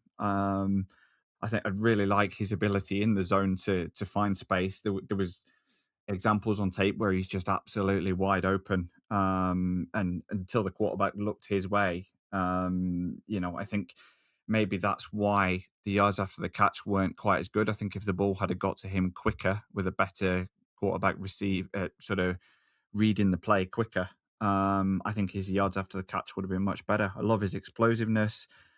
He waited to catch a screen pass against Arizona. There was a gap in the middle of the field. He blitzed straight through that, holding the ball out, ready to cross the goal line for a touchdown. There was a ball security concern that I noted later in that game against Arizona. He got a 3rd and 6 conversion for a first down, then subsequently lost the ball after kind of players came in from both sides. I think he's a potential magnet for a false start flag. I don't care though. This guy's definitely first round caliber. I hear everything that's been said about the injuries, and that is a concern. But I really like he's got good body control, route tempo, manipulation. Scouts are kind of highlighting his route running savviness. I think he's more of a silky outside route runner than a sort of a sudden slot guy. I agree, Gav. He's not a contested catch gangster, but I like his catch radius. His catch radius is not so much contested catch, two guys around you, go up and high point the football. He's more of a recovery. The throw's not quite gone where the quarterback intended it to, but he still manages to turn that into a catch. There was plays where he's kind of stopped short of the corner and the throw's gone short and it was quite low to the ground. He's turned, twisted, and dived down towards the ground and brought the catch in. So I don't think he's a contested catch guy, but I think he's more of a recovery catch kind of playmaking specialist, I would say. There was an awesome catch, having said that, against a double team against Texas State. There's a hurdle keeping 2 feet inbound against Texas State as well for a touchdown. I think he's going to be a consistent chain mover in the NFL. Sometimes he looks to turn up field before he's completed the catch. That's something to keep an eye on. But yeah, he's not kind of a George Pickens type catcher. But I absolutely love his twitchiness, his route running. I think he's just awesome. He turned a 1st and 15 into a 2nd and 1. The blocking tape, yeah, blocking's not his thing. He bounces off guys at times. Yes, the injuries are a concern, but ultimately, the tape that I saw, +1, red star, love the guy. Just hope he can stay healthy. So I'm taking one of those guys. I truly believe he's going to be an Eagle. I think with the AJ Brown stuff going on, and I think they're 23, 24, I think they are in the draft. I think he'll fall to the Eagles and they'll pick him. Another player that's elite falling to the Eagles again because of concerns and little bits and pieces around the tape. I think the concerns are legitimate, though. This isn't one injury. This is a Darren Anderton pattern of injuries, right? Definitely. I get that, but I agree with what Tom said in terms of they were kind of freak injuries. It's not like a consistent, it's a knee, it's a knee, it's a knee. It's different parts of his body that have been injured. Yeah, you got to wonder why. We shall see. You were minus. You were +1, Kez. +1, yeah. +1. Okay, cool. All right. Si, did you have anything to add about Tyson, or are you checked out by this point? No, it was really just. Sorry, it was really just Lemon. Just Lemon. So yeah, thank cool. you. That's right. I was going to say he's had a bit of a slide. He's if you go back to January, Tyson was 5th on the consensus big board, and it's been as the off season progress. You know, the draft program has continued. He's slid all the way down to sort of 15 now. Wouldn't be surprised if he falls further on draft night myself. Yeah, that's why he could be as you say, a potential Philly sort of guy there. But I don't think you're alone in your thoughts there, Kets. You know, you look through Twitter and people are raving about Jordan Tyson. People are really not caring too much about the injury stuff. A lot of people feel like he's their wide receiver 1. So I think it's just this show you might be on an island on with Tyson. That's fine. I'm happy on my island with my wide receivers. It gives me something to root for the next few years. What other Arizona State receivers have worked out? I was trying to think. It was Laviska Shenault. He was one, right? And was what's his name? The dude from San Fran that the Steelers kept trying to. Everyone was saying they were going to pick. Brandon Ayuk. Ayuk, yeah, he was one as well, right? Sort of kind of similar, those two. This guy's a bit more of a traditional receiver than those two, I'd say. Well, Ayuk worked out until he decided he didn't. just didn't want to do anything anymore. Yeah. And Chenault, obviously, we're still someone somewhere has still got him on a taxi squad in a roster somewhere in the Dynasty. I think it might be me. Right. Okay. Should we move on? Yep. Let's take us to Indiana and Omar Cooper Jr. I've got him as 6'0", 204, but my measurements have been a bit all over the place, so please correct me. Yeah. I got 6 foot 199 myself. Yeah. Okay, let's go with that. 2025 production, 91 targets, 69 receptions, 937 yards, 13 touchdowns receiving plus a rushing touchdown, 13.6 yards per catch. He is strong on intermediate routes, good separation windows, high route grading across all levels, and he was Dane Brugler's Steelers' first round pick. However, I don't believe, unless my notes are incorrect, the Steelers have had a top 30 visit with this guy. I think he was outside of that We have not, no. list. Okay, so that's interesting to note. 83% of snaps in the slot, 15% out wide, 44 first down receptions, 4% drop rate. He dropped a deep ball from Mendoza clean through on what was the 2-yard line against Old Dominion. That was the first thing I saw of Omar Cooper Jr. But yeah, I thought that admittedly that was early in the season. That was the first game, but yeah, I didn't like to see that. There was a 75-yard reverse touchdown against Kennesaw State, which was really good. He's good at comeback routes. He's kind of that quarterback's best friend. He can break tackles for extra yards. I think he's quite shifty in yards after the catch, has the ability to kind of duck and dive and find the end zone. Did that well against Indiana State. A couple of stops, a couple of changes of direction, and he was clean through. I think it was quite a tough evaluation after watching a similar prospect who had a similar skill set. But does he do it better? How many of his positives, in terms of Cooper's positives, are linked to Mendoza? And how much would he be able to do with a different quarterback at the NFL level? Now, I don't know. Maybe I'm just being overly cynical this week. I think he's quietly efficient in the slot, the way he extends plays, gets touchdowns that he shouldn't have any right to get, showing strength all over the field, reaching out for the pylon. I don't think his catch radius is exceptional. I'd be more happy with him being a second-round pick than a first, personally. I'm struggling to put my finger on what it is specifically that I don't like about him. Maybe it's just me and slot receivers. I don't know. I don't think you see him hate slot being. receivers. Yeah, I think I that's. don't know. I just struggle to see him being an instant game breaker, which I would want my first round pick to be. I don't think he's a wide receiver 1 caliber player. I think he's a 2. And I don't think a 2 is necessarily first round value. There's lots of drops in contested catch situations. Left the Big Ten championship game with a lower body injury. Blocking's not bad for his size, but I was -1. So someone tell me why I'm completely wrong and why he's somebody's red star, no doubt. He's not my red star, but I can tell you why I think you might be wrong. I mean, this guy, I think the one thing you have to talk about with Omar Cooper Jr. right off the top is that he was the recipient of possibly the most incredible catch of the college season in 2025. The game-winning touchdown against Penn State with our boy Sire. What's his name? Gus, the commentator.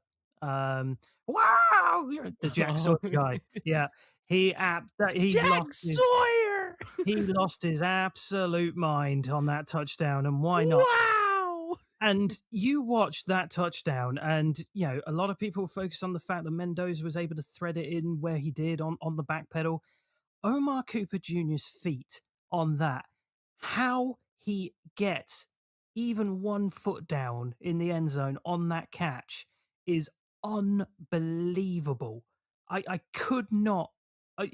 Watching that back, exactly that. Yeah, watching that back, I was just like, how the hell has he managed to do that? And I was so excited. I was so excited anyway, knowing that I was going to watch that back in doing this tape watch.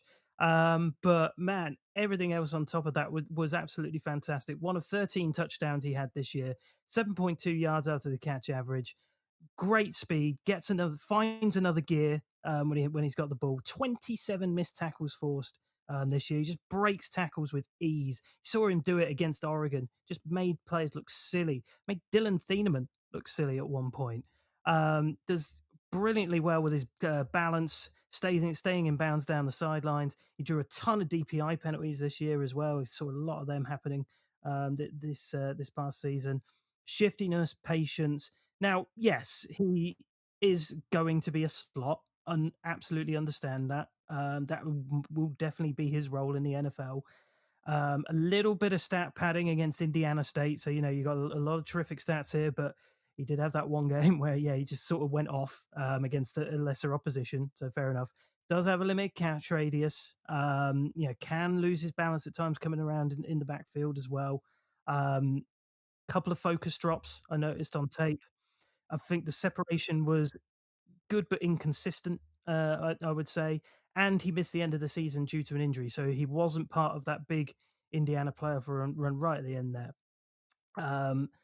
He has this is probably the biggest red flag I have of Omar Cooper. Previously, Kurt Signetti has openly questioned his dependability.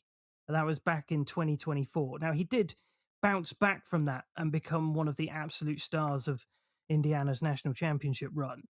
But you would hope that those maturity concerns, those apparent maturity concerns, have been ironed out now. So I think that's just one thing to keep an eye on, and just make sure that that doesn't happen again. And he's not being called out by anybody in that respect. But I had wondered during this draft process where the sudden Cooper in the first round love had come from. As soon as I round up watching the tape, I could see it. He is a warrior, refuses to go down, weaves through traffic, comes up clutch. Really, really love Omar Cooper Jr. On my big board, he is number 19. He's a +1 for me in here. Just a big fan of Omar Cooper Jr. Yeah, he has been on a meteoric rise, hasn't he? Because he was knocking down you could have got him in the hundreds in January. His teammate, I think his teammate was high. Elijah Surratt was higher at him for quite a long period. Do you say you're +1? +1 on Omar Cooper Jr. certainly. What do you think his best strength is? Toughness? He is tough. I think that could be it. Just finding another gear as well. Like I just felt like he really had another level to him when he had the ball in his hands. I think that's a big strength of his as well. I liked his contact balance. I thought that was good. I thought that was helped him when he was going over the middle. You need that from your slot guy. You can't be going down at first contact because you're going to be getting lots of like chips and all sorts there. Decent patterns, I thought. Extends to grab. He does lack length, but I thought he high points the ball well and extends to grab, so he's making the most out of his length. He's not that one Penn of State touchdown. Well, there you go. Yeah, number 1. And a physical yardage, kind of Debo-esque sometimes. Some of the plays he makes, isn't it? Where he's just running through, bouncing off people. Is he that bursty? What do you think? Is he explosive? I don't think he's explosive to begin with, but then as I say, he just is able to find what's the best way to describe it, where you're not quick right off the draw, but then you suddenly build up that long speed. It is long speed. Yes, speed. Of course it is. You know what he reminds me of? We talk about like long striders and like. Do you ever like those little dogs like a Chihuahua? The way it walks with difficulty. where it's like and it's like very satisfying to watch. Fred Flintstone. Yeah, and he's got like the low center of gravity with the fluid hips, but like as you say, like he's still quite tough. I'm just because I've been watching the highlight tapes while you guys talk about these guys. For the ones that I haven't watched tape on, which is most of them, and Omar Cooper has probably the most fun of these highlight tapes that I've been watching. Just so, if listeners are out there wanting to shove some tape on Omar Cooper, there you go. This is a fun one. Yeah, it's fun because they use him a lot over the middle, so there's just a lot of contact. Yeah, he's an interesting one because I do think you could carve out a role from him, and could he be your number 1 from the slot in the same way that I was saying about Lemon? Could he be? I don't know though. I'm not sure if he's got because I do think there's an interesting like Omar Cooper versus Lemon debate you could have, and I'll be interested to see who goes first. I know Lemon's kind of the consensus one, but I know that Omar Cooper's got a lot of fans out there, so. Yep, Steve's fan. Steve's just put in the chat. Cooper's my guy. Phil Williams makes a good point. Hasn't the wide receiver coach got close links to the Indiana wide receivers, so no need for a visit? Oh, very good point. Yeah. Bit of sleuth work there. Love that. I was a little bit disappointed by the testing. I'm not going to lie. Having watched the tape, I like to watch the tape and then see what the measurables are, so I don't have any bias there. I was expecting to see he plays tougher than his measurables might suggest. He's kind of a smaller guy, and I wonder if that's going to cap him when he comes up to the NFL. He's not going to have that. He's going to be a slightly bit not as tough. I think he's going to lose that toughness. Is what I'm trying to say. That edge that he's got in college, perhaps, which is maybe that's what I was saying. What is his edge? Is it toughness? If it is toughness, I don't think that's going to be the edge it was in college. So he's going to have to hang his hat on some of his route running, which is good. But I do think he was tough against really good opposition as well, though. That's the thing. So, that's going to be NFL level opposition in days to come. So that's encouraging, at least, particularly against Oregon. Yeah, he just shone against Oregon. So I was at value. Tom? I think where he is now, I think in -1. I think he's a top of the second round kind of guy for me. My biggest question is around: does he need scheme touches? So does a team need to build around his strengths, or can he fit in within any kind of scheme? And I think teams need to build around his strength. So if you get him in the room, then you're going to have to change your scheme a bit to what his strengths are. I mean, at the beginning of the draft season, shall we say, I when we first got Mick McCarthy, and I googled what kind of the average of his picks of wide receivers was in all of his drafts that he's done, and it came out 6 foot, 200 pounds. That is his average kind of pick that he had, and this guy hits that. He is the build that I think Mick McCarthy has picked in the past. So I like him. I just and I like what he brings. As you say, his toughness will be tested in the NFL to see if it is as it was in college. But I like it at the top end of the second round, not 22. I think you're putting a lot on for a first rounder on him to be good. The second round, it gets that. I think if he's in the second round, it takes that little bit of pressure off of him, and then he can look to be good. But in the first round, you're putting a first round grade a pick on him. He's going to have the pressure from the start, and I'm just not sure he with that first round kind of label, he's going to achieve that. I just don't think he's going to be in the second round at this No. point. Now, Yeah.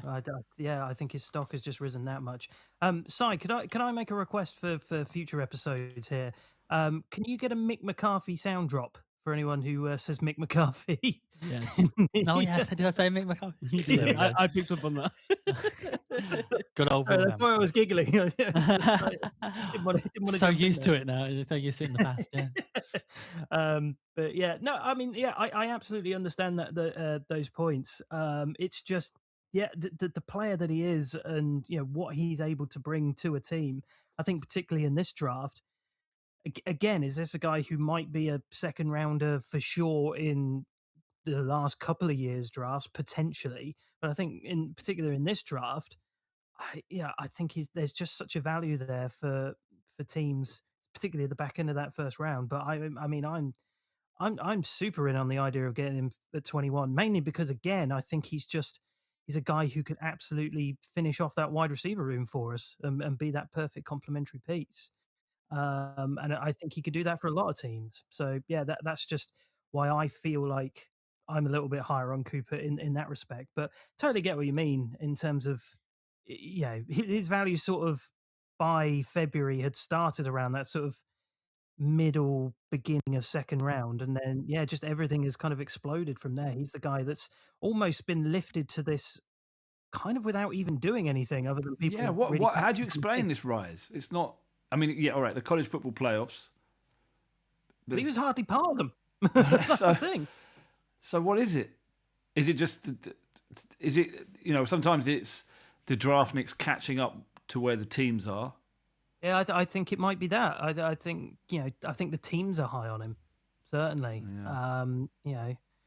I think that must be where it's come from, and so everything's kind of been pushed up for him. But I mean, yeah, you go back and watch the tape, and I think you just see a really, really all-round great player. I think he's good. For me, it's just the lack of burst, lack of explosion, and his route running is what's stopping him from being a real outside dominator. Because he's got at 6 foot 200 pounds, he's kind of prototype. He could do anything with that size, right? You can go either way, but that's for me. And Stephen in the chat has obviously said that he has played outside as well as in the slot, but yeah, I totally get your point on why that might not be as effective in the next level. Yeah. All right, have we finished our thoughts on Cooper? Anyone else, or should we move on? think we're all good. Let's move on. Back round to me. Yeah. So before I introduce this next guy, I want to put a scenario out to you all. Okay, I just want you to kind of close your eyes and think of this as I say it to you. So, we're living in a fantasy world here. The Pittsburgh Steelers have miraculously got to the Super Bowl. Oh my God, we're in, Super Bowl, what is it, 61 next year? We're down by 4, and there's only a few seconds left on the clock. We're in the red zone. We need one big play, one big Ben to Santonio Holmes-esque play. Rodgers, let's just say it's Rodgers, snaps back, throws the ball, back corner of the end zone, and our great new rookie wide receiver gets his hands onto it, 2 feet in bounds, touchdown. Steelers win the Super Bowl in miraculous circumstances, and forever the play is known as the Immaculate Concepcion. I am talking about Mr. Casey Concepcion of Texas A&M, formerly of NC State. Junior, 21 years of age, 6 foot, 196 pounds. I absolutely love Casey Concepcion. He is just versatile to the point of winning the Versatility Award, the Paul Hornung Award for college football versatility. Yeah. Recognizes versatility in high-level performers. This guy just fights through contact so well. 14 missed tackles forced this year, 7.2 yards after catch rate this year as well. Has punt return acumen as well. Absolutely awesome punt returner with 2 punt return touchdowns as well. Complete demon in that. Electric north and south speed, being able to turn the burners on at a moment's notice. Beautiful fluidity to weave through traffic, particularly on those punt returns as well. But even in as a receiver, he just weaves through traffic so beautifully. No wasted movements in his routes when catching the ball.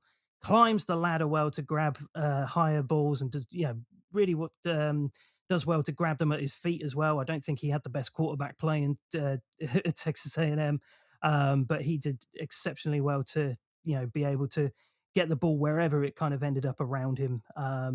Despite only really being 6 foot tall, and having somewhat shorter arms. Does brilliantly well, really, really effective end zone weapon. Can just be elusive in the end zone and kind of lose his man. Really, really exceptional separation downfield. He would have had more touchdowns if Marcel Reed had stopped overshooting him. Masterful footwork, shifty feet, excellent juker, sneaky in his underneath routes as well. Absolutely unbelievable player in that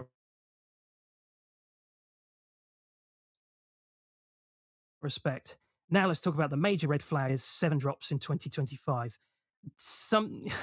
A minor amount of them are on the quarterback. Most of them are on what Concepcion does at the catch point. His hands are just too wide at times. He's got to bring them closer together to be to effectively catch the ball and not let these drops go. And also, I think he gets a bit hesitant when he's kind of in traffic, catching the ball in traffic. I do think there is a little bit of hesitation in there that kind of leads to more of these drops. Just tie this man to the jugs machine whenever you bring him in. Just absolutely chain him to that thing and make sure that he is just getting these drops sorted out. I don't think, he's definitely took a lot of his snaps outside. Won't be as effective, I don't think, on the outside at the NFL level. Probably more of an inside guy, but that doesn't matter too much to me either. NC State he was at before this. He was 1 year at Texas A&M, so he only had the 1 year against real high caliber opposition. He didn't have any fumbles this year, but he did have 3 in 2024, so there's further ball security issues there. Had a little bit of awareness issue. He was called out of bounds on a otherwise what would have been a touchdown against UTSA, where he stood out the back of the end zone, so you've got to be a little bit more aware there. The speed's great. Is it elite levels? It's not Brennan Thompson's 4.2 or what have you, but it's still great speed. And I didn't know if I could love this man any more than I already did when I watched the tape. And then just yesterday, Casey Concepcion puts out a massive piece as a letter to NFL GMs. And it's very much focused around the fact that he has a stutter. And he goes into great depth about saying his stutter is part of who he is, and also, kind of issues that he's had, the challenges he's faced has not just been about speech impediment. His dad was in and out of prison when he was a kid, didn't have very much as a kid, had to grow up fast. And yeah, just everything, really centers it around his mum and how, amazing she was to him all those years, helping him through his life and then into football as well. But he ends it with one of the coldest pieces, coldest words you will ever hear. Very, very last bit of this massive piece that he does, and I would recommend anybody read it. You're not going to regret calling my name. Never, and I mean never, did I stutter. Casey Concepcion to me is not only wide receiver wide receiver 3 in this class. He's number 14 for me in my big board. I absolutely adore the guy. He is Well, then, plus where you 2. gonna go? Where are you going to go? You're not going to go anywhere. I've got you. Thank you, Si. He's plus 2. Red Star. Red Star! You had to throw me right off there at the end. My didn't favorite you? thing to do at the moment is just force Matt to contend with an obscene amount of sound drops.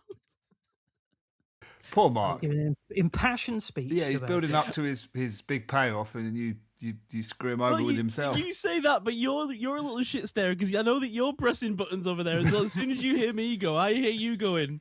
Oh, Yeah. area. Just Yeah, awful. sorry, Mark. Sorry. This guy, interesting dude. I'm at value because it seems to me like he's a gadget guy that's trying to break out and be a genuine receiver. And that's the question. I think that's what you've got to work out. I think his floor is like KJ Hamler, that guy, like just a wide receiver 4, knocking around on, gets moved around, has a couple of nice plays a year, but doesn't really contribute. I think his ceiling, if it works out, is Antonio Brown is AB, man. He's got that same, because AB came into the league as a similar, like, return man, jitterbug. That's what this guy is, isn't it? Jitterbug. But it's whether he can become, he's in his final year, his route running got a bit better, and he did become more than just that kind of explosive return man / gadget guy. So it's you obviously think he is that, Mark. I'm not sure. I absolutely believe that. I didn't watch quite enough tape as I'd like to make a complete decision, so I'm going to hedge my bets and go at value. It's a tricky one. I do like him. There's definite potential there. I can't tell whether it's going to work completely or not. What do you think, Tom? Yeah, I fully agree with you. I think he was heavily utilized, as you say, in motion, screens, jets, especially early in his career, in his freshman year and stuff like in NC State. He was also a lot of rushing yards there, a lot more than he went to Texas A&M, and it kind of went down after that. I think this is another guy who I see over Omar Cooper for potential, and I can see him, and I can see why he's being talked in the first round just off of the potential.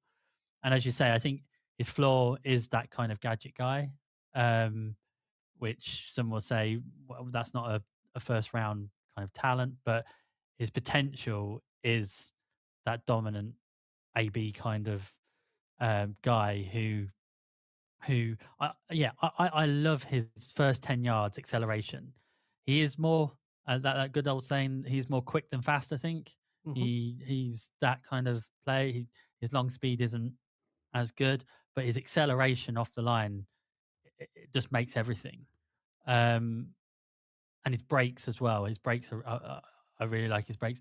Yes, he's got the concentration drops. I think and his focus drops that they need to tighten up. And we don't want what's happened to a lot of these kind of talents where we've got all the talent in the world, but they just can't catch the ball.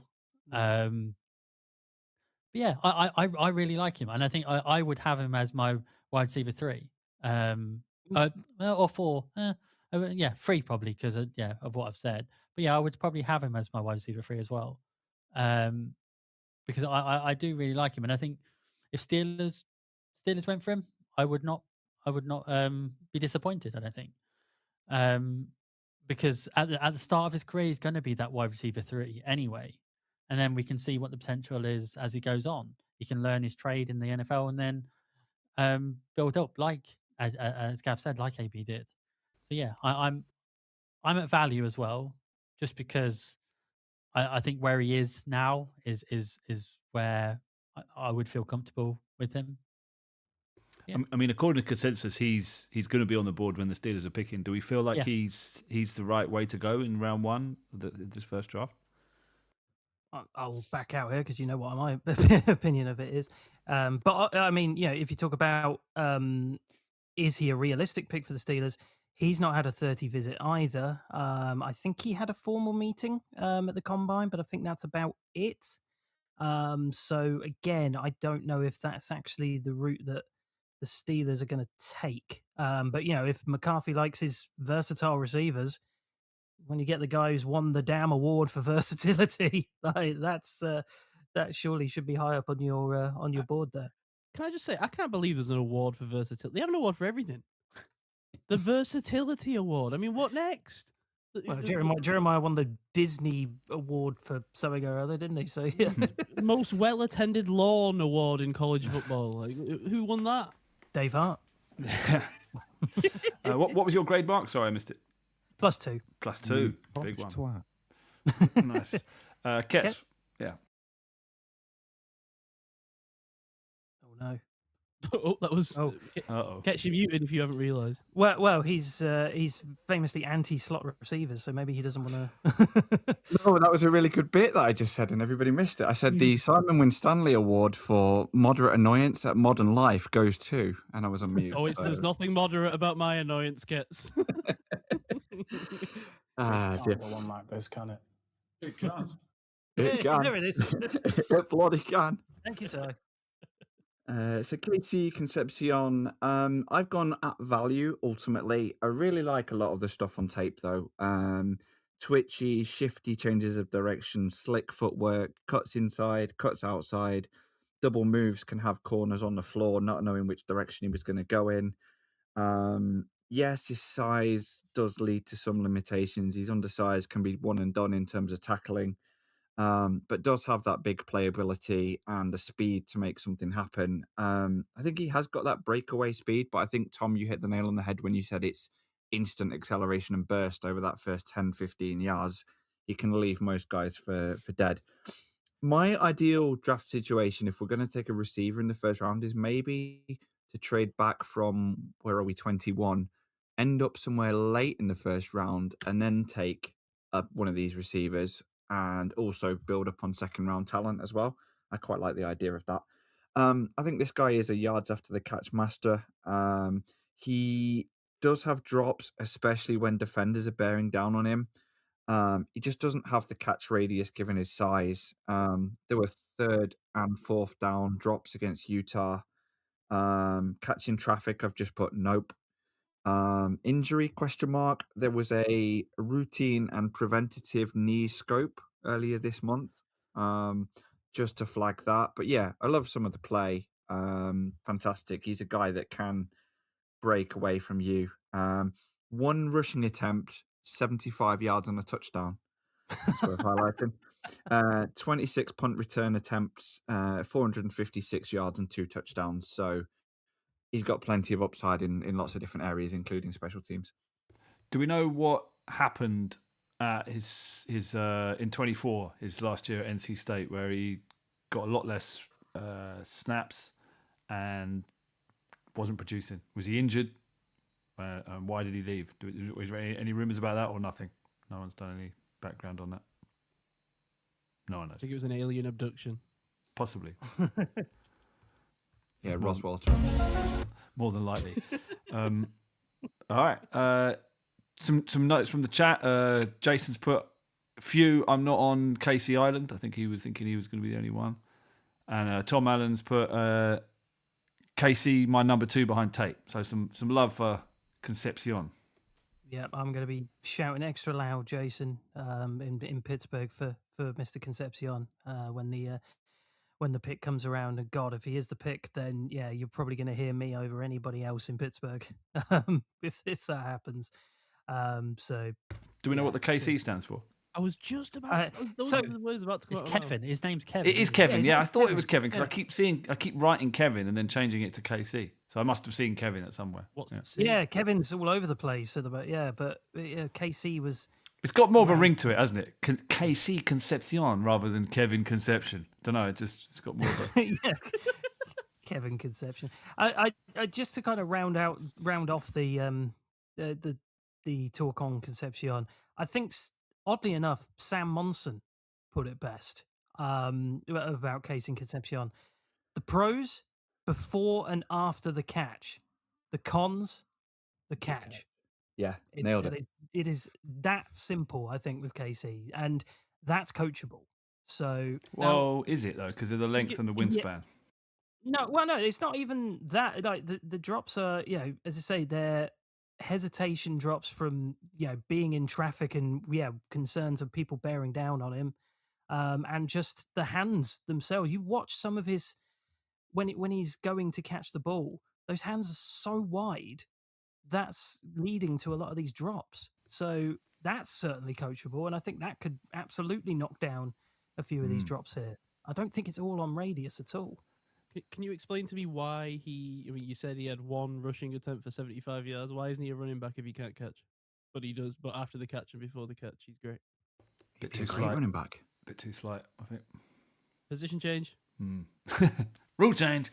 I don't know if you've noticed, whether it's a foreshadowing Easter egg. That's cool. Easter egg / nugget. If you look on the stream, you can see he's got a wristband. Now, on that wristband, it looks to me like that is the Steelers hypercycloids. I don't know if you can see. It's like a black wristband with the yellow red. Hypercycloid watch. Yeah. So is that something? Is he a closet Steelers fan? Is he signaling? Does he know something? Who knows? It does look. You know what? They do look like the hypercycloids. And why else would you have the hypercycloids unless you were a Chilean miner? Right. Exactly. Doesn't seem likely. Just to go back on the 2024 at NC State, he had a lingering hamstring injury, which is kind of went for the whole season. There was a lot fuller room, so Justin Jolly was included back in the team then, and a few more receivers, so it got a bit crowded. And then also the quarterback, Crayson McCall, he basically only played 4 games, so there was a bit inconsistency at the quarterback position as well. Great. Thanks, Tom. And the KC element is a bit like a PIN number. Famously, the N in PIN stands for number, so it's like the personal identification number. The KC Concepcion is Kevin Concepcion, i.e. KC. So he's Kevin KC Concepcion. So it's the same thing. Yeah, I'm so sorry, Mark. That's a Kevin vibe, Concepcion. No. We can't do that, Mark. I'm sorry. He's a bust. I don't know what to tell you. So I just read the article again, and you'll be absolutely fine again. And you can see the headlines now, can't you? If he is a bust, it's misconception, right? That's the problem. I'm not trying to be rude. I'm genuinely not trying to be rude, but like he has a stutter, and he's kind of inserted a stutter into his own name. Yeah. See, I didn't want to say that, but you went for it. Okay. Come on. I mean, he's leaving it out there. What do you want? But look, come on. Jesus Christ. It's not a race. I talk stupid too. You know? I don't know. Jesus Christ, famously JC as well. So I'm digging He deeper. didn't know Jesus JC Christ, though. Yeah. It's A.B. Brown. Right. Anyone else got anything, or should we move on? Oh, I did. Your talk of the hypercycloids has just reminded me, and I just want to say it because otherwise I'll forget again. I was in the York Designer Outlet today, and I walked past a gentleman in a Steelers hat with the hypercycloids and a big Steelers jumper with the hypercycloids. And I thought about it, but he looked like he was going somewhere. I didn't want to bother him. Then I saw him again. I was like, man, I wish I had like a podcast flyer or a sticker on me. I would have handed it to him. But if you were that guy in York Designer Outlet today, What was he just buying? know you walked past me. Well, he was outside Slim Chickens. Washing basket. That would check out. Anyway, that was a non sequitur. There you go. On to the next guy. All right. I think it's me, it's isn't it? you, Gav. Which Yep. time's out? Because, that's the last of the top guy. Oh, no, I did watch that. Anyway, let's go to Denzel Bossington. Nice. We're doing some good ones tonight. Getting late in the day for Gav. Yeah. It's that whiskey kicking in. Denzel Boston, Washington. 6'3", 212. That's nice size. You like it. Big target, boundary guy, tall, catch radius, a bit like T. Higgins, kind of ideal wide receiver 2, I think. Not a guy that you're thinking is going to be wide receiver 1, but just that big downfield dude. But surprisingly, doesn't have exceptional length. It's 53 percentile arm length, 61 percentile span. It's not bad, but kind of disappointing for his size. You think he'd be like a pterodactyl. You'd kind of hoping. Well, I was hoping that. But he still makes the kind of acro body control catches in contested catch situations. So he plays to type. It's not like he's trying to be a shifty route runner at his size. Tough runner after the catch. Nice hands. Cricket hands, I think, for a Davism. Strong blocker.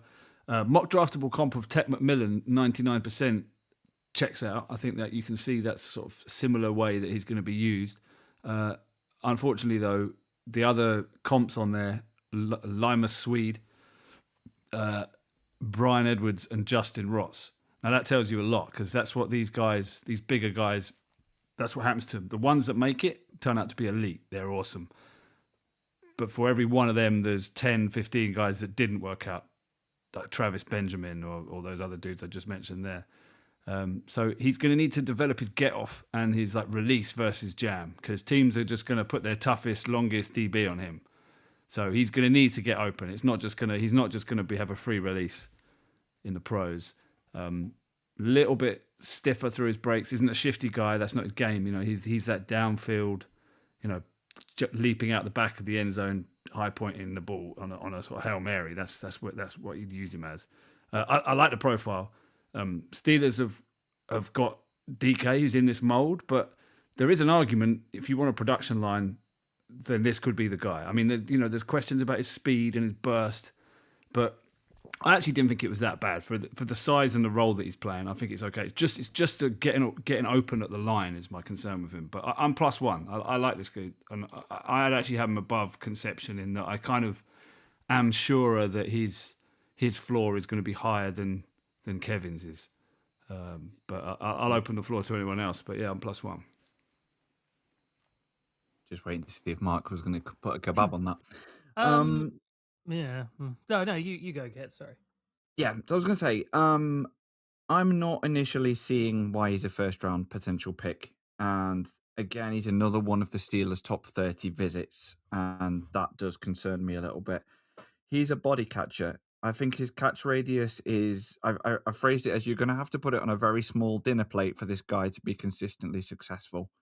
He's not going to go out and get the ball when it's not easy. Despite his size and his height, I don't know if he's going to be good enough to stay outside at the next level. I wonder if he's going to end up being kind of a taller slot receiver.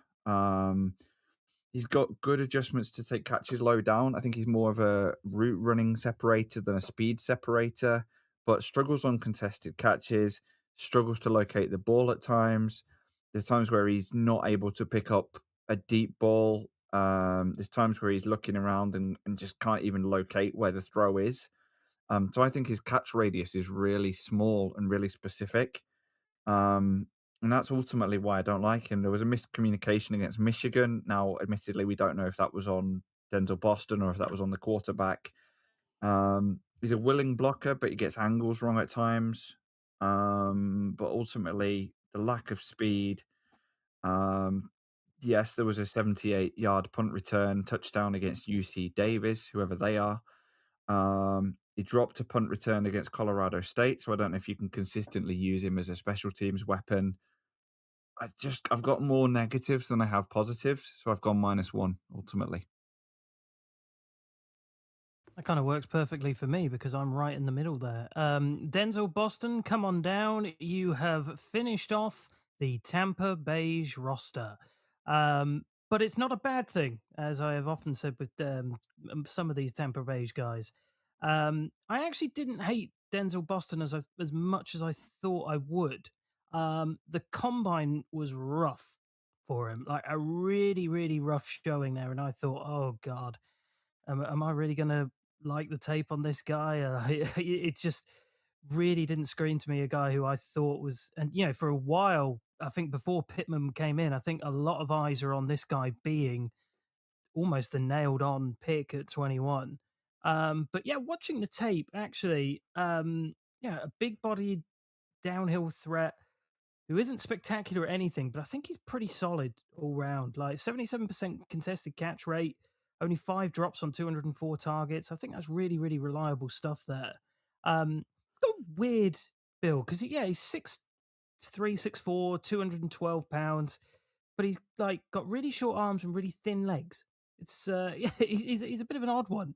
I think he's a bit of a lumbering runner as well. But yeah, tracks the ball well, good eyes to get open in space. Yeah, obviously has that. He's seen throwing the ball at times as well. So I couldn't quite note if he had any previous QB experience in it. I really need to get reading the beast a little bit further on some of these guys. I think some of the better games came against slightly lesser opposition. He wasn't as effective against the likes of Ohio State and Oregon, but he's a much more fun prospect than I thought I would see.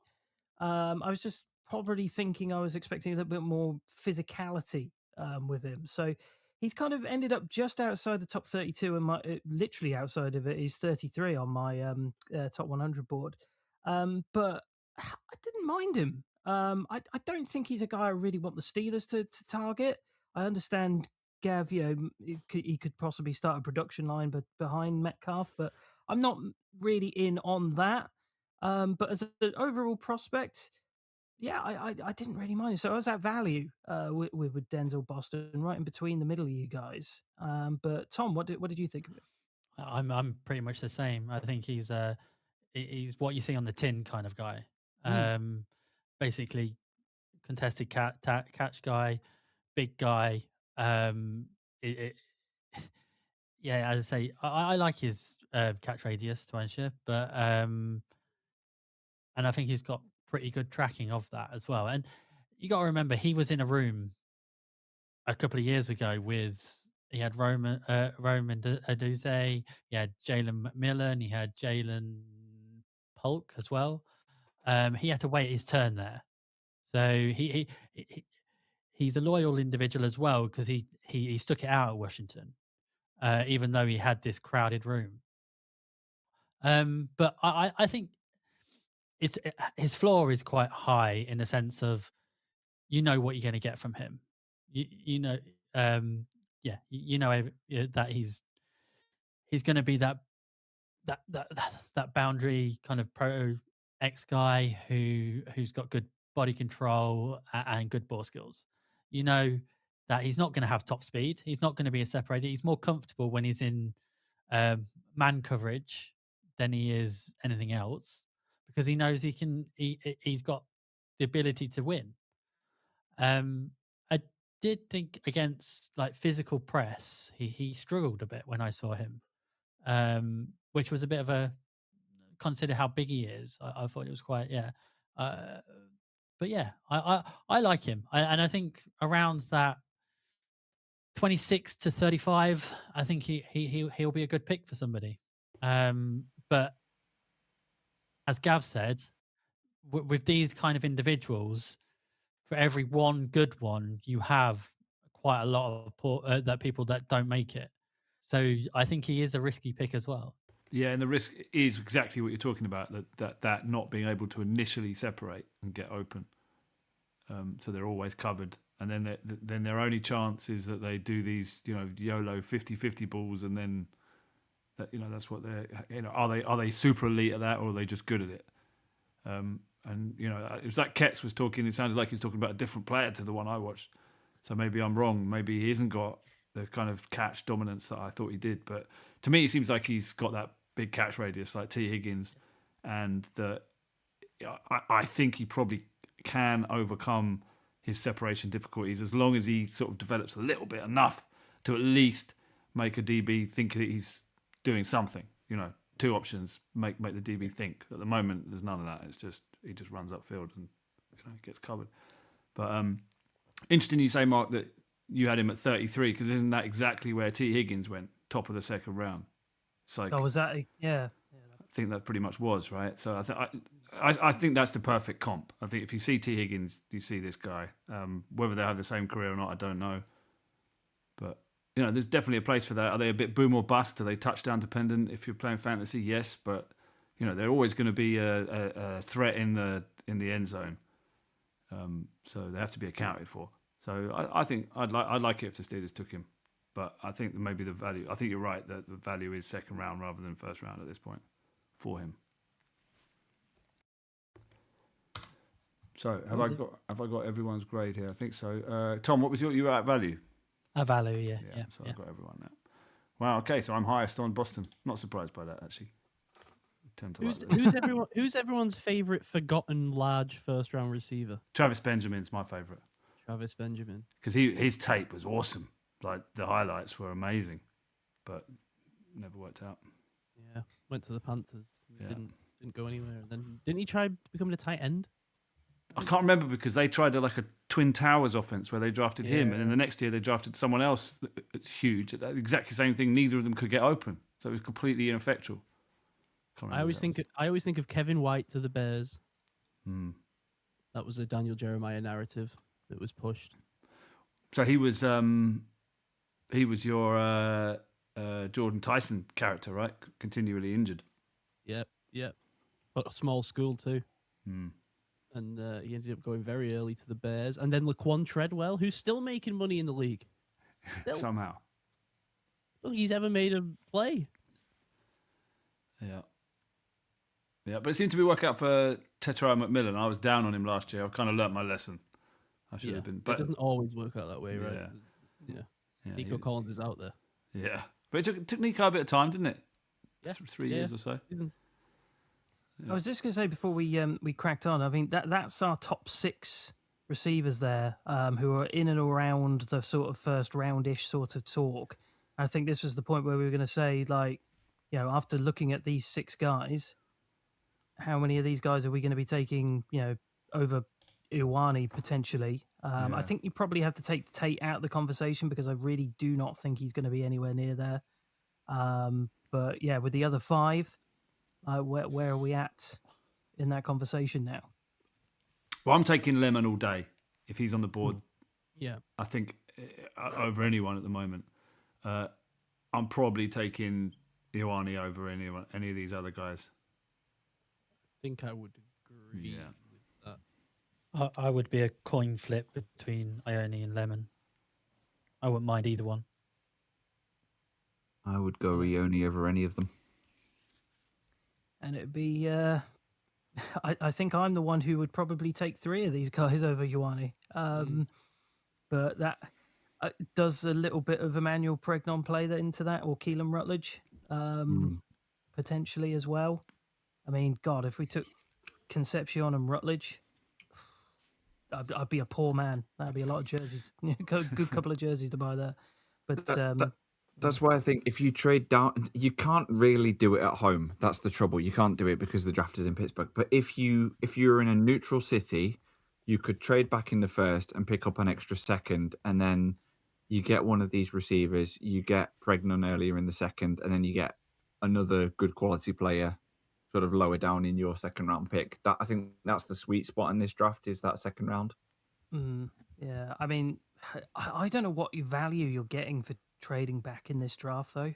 I really think it's going to be pennies for you. I think a lot of teams are going to be reluctant to really trade back in this. You're not Maybe some of the top teams. Capital. Yeah, in terms of, you're not going to get any 27 capital, absolutely. And I think just, maybe the top 10 teams might feel like moving back because they don't feel like there's enough talent there. But when you go a bit further back to where we are, who's moving back? Like teams may want to move up, but it's the Ty Simpson question, isn't it? He's Yeah. the teams are going to move around for him, whether they want him, whether they don't.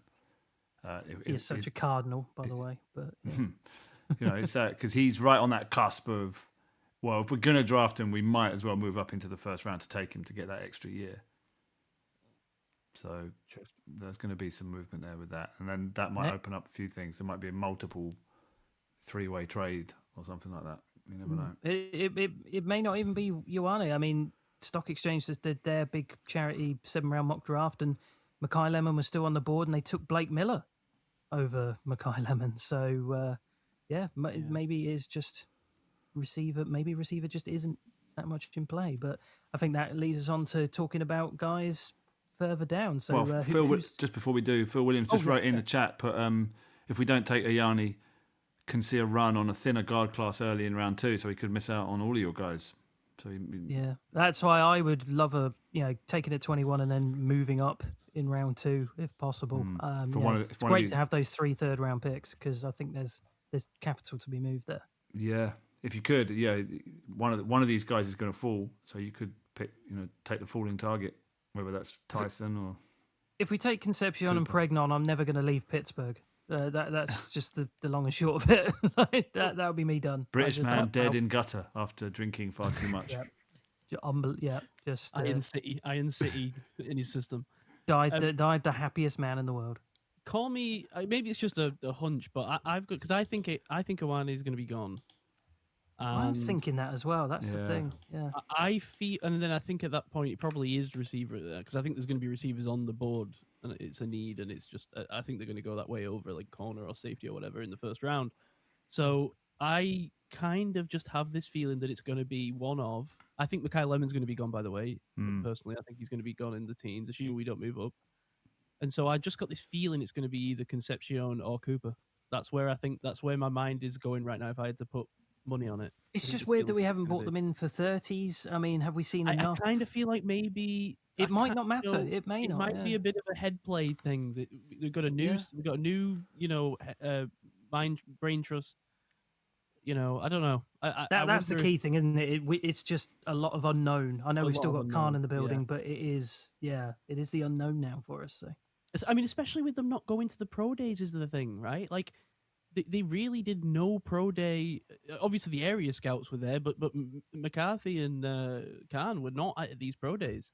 So yeah, I think they were at 1 or 2, but like not like for major where these wide receivers really were.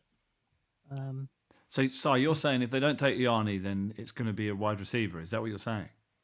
I think the likelihood is that it's a receiver. Yeah, I mean, I'm not ruling out other positions 100%, but I just think I'm in the mindset now that it's probably either going to be an offensive lineman or a receiver. Yeah, that's definitely for me the two. I would be really surprised if it's anything outside of those two. Yeah. Positions. I mean, there's been no links with Woods, right? But I'm still on the Woods train. I'd love them to try and get him. And then Miller is, or one of these tackles is surely in play. Miller or Lomu or. I'm sorry. Spell it out to the Woods. So Peter Woods is the D line, the sort of Cam Haywood type D lineman, energetic Clemson, real aggressive, dynamic kind of, run stuffing, but also pass rushing D lineman. Oh, yeah. Who I think they should take, actually. That would be who's fallen completely out of first round contention. Well, he's 29 on the big board at the moment, so maybe he's I'm surprised he's that high. He's fallen so far in people's. Why is that? I don't know. I really don't know. It's just one of those names that people have got bored of. But I mean, you watch the tape, he just pops off the tape. So I don't see why. I think all the D tackles have though, haven't they? Yeah. The defensive tackles have all gone off from where they were.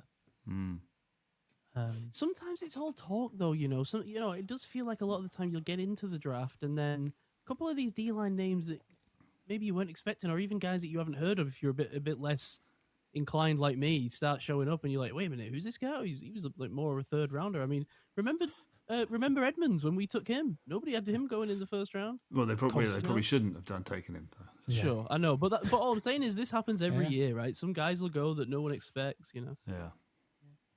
I ain't got Belichick this time, have we, to get Cole Strange? Right, Cole Strange. Yeah. Just a couple of YouTube comments before we move on to the next batch of wide receivers. Philip Williams, wide receiver in a home draft, is pretty sexy for the crowd, isn't it? Let's see Green Bay last year. Yeah, it's definitely a sexy pick. And certainly. the McCarthy thing connection as well. Yeah, 100%. Only problem is nobody's going to the draft in the first round, are they? Literally like 15, 16 individuals in this year. Oh yeah, there's not many in the back rooms. No, I feel like that's been whittering down to the sort of the teen numbers for a while now. Like, Will Levis was the main attraction in the one the other year. Jeez, I think Ty Simpson's going to have a very Will Levis night. Bless him. Yeah, why has he agreed to go? Our Will Levis pre-draft analysis video, aged like wine, by the way. And yeah, Stephen Hagar says, I think they got enough from the combine meetings with KC and Cooper. I hope you're right, Stephen. I really do. I hope that's the way that they're approaching this. But yeah, we'll have to see on that one. Right, whose go is it anyway? Because I think it's mine. It is yours. Yeah, where do you want to take us? So I'm go from the consensus board. I'm gonna skip 2 and go to Alabama. One, because one of them's another injury issue, and then because I didn't want to talk about another injury issue, and then the other one is a Tennessee wide receiver, and I don't want to talk about another Tennessee wide receiver. So we'll go to Alabama, and we'll go to, and I find this name really weird, but Jeremy Bernard. Jeremy Bernard. This must be the ugliest name in the draft. Jeremy Bernard. We can't do this, Jeremy. Your name's Jeremy. We can't do this.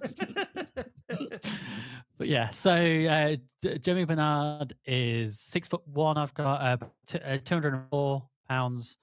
Out of Alabama, he had a 40-yard dash at the combine of 4.48. This is a person who the Steelers have been quite keen on by the looks of it. I think he came in for a top 30, I think. Yes. And also we saw him at the combine as well, I think. So this is a guy who is quite a polished receiver, I think. He's got good discipline in his routes. His tempo is really good. His intelligence and his IQ is really good as well. He can operate quite in like zone heavy schemes. He's quite good at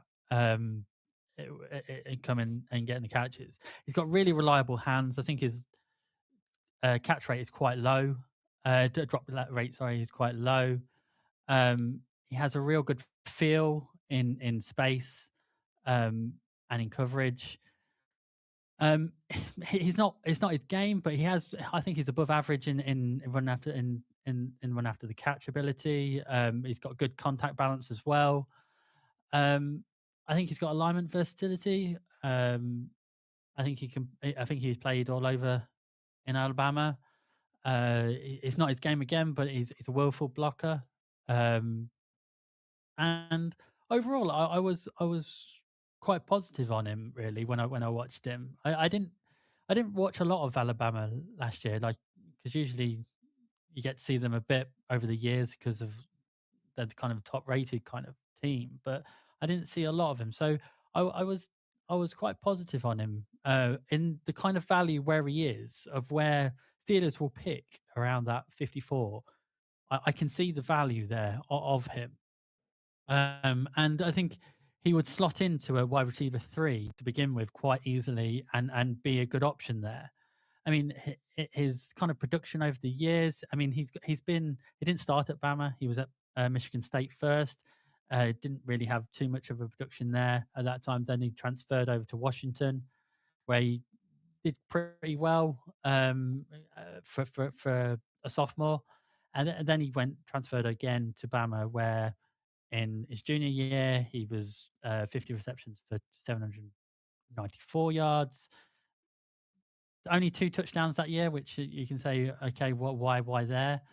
Then in last year, you got 64 receptions for 862, so around just about what he did on the same rate of what he did last in 2024. This time he had 7 receiving touchdowns. He also had some rushing yards as well, where he got 2 touchdowns as well. So he has been quite productive, and I think I find him quite a high floor kind of guy around that, quite a stable wide receiver 3 or pushing to a wide receiver 2 if he kind of develops in the NFL. And he has one of those. It's quite a. I think he's trustworthy on the third down kind of guy. That you're looking for. The yardage. He will be an option for you. So yeah, I was at value just because I think where he is currently in the consensus board is where I think he deserves to be. And so for a second round pick around that mid to late second round, I think he has a lot of value. He has got some interesting measurables: 13 percentile arm length, 15 percentile vert, and like you said, 4.4840, which is a 60th percentile. What he does well in terms of the measurables is 87th percentile 3-cone drill, which kind of says a little bit about his game. Had 7 touchdowns in 2025. He had 62% of snaps out wide, 34% in the slot, 1.5% drop rate. I think he's a really good route runner. It's more of a curved route than an ankle snapping kind of immediate twitch stop kind of route. Doesn't have elite speed or athleticism, but he does everything pretty well. He's a reliable pair of hands. I did wonder if this was going to be one of your Tampa Beige candidates, Mark, because he doesn't do anything spectacular, but with what he does, you could really scheme him open, and I think he can provide you with some real good upside. I'd sooner we draft this guy in the second round than some of the first round candidates we've already talked about in terms of those who the Steelers brought in for the top 30 visits. I think he's going to be a chain mover, and I think he could be the chain mover that the Steelers realistically need next year and for the next few years. Knows where the pylon is in the red zone. 2 good touchdowns against Wisconsin. Decent contested catcher despite his lack of length. Clutch touchdown versus Georgia in the SEC championship game. Multiple movements across the formation. Found space. Moved back on himself the other way to find space on the outside of the defense and scored. There was also a beautifully worked lateral throw made by Bernard in this game.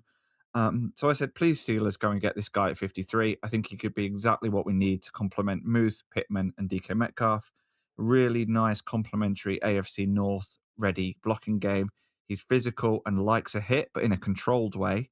And that's what the tape showed me. So I would have him as +1. If he falls down into the third round, then I would become more +2. I think he's got that good of an upside. And as Tom said, I really like his floor. I think he's a great player. I think there was a comment earlier on the YouTube as well about somebody who really likes this guy as well. So I'll try and think that was Phil Williams. It was. Well, Steve just said this is the McCarthy target for me. Mm. My thing with him, is there a chance he's like a John Mechie kind of guy? Just kind of, as I think it was you, Ket, said he's just not that good at anything. He's good at everything, but not great at anything. And is that a risk he just becomes kind of a jag?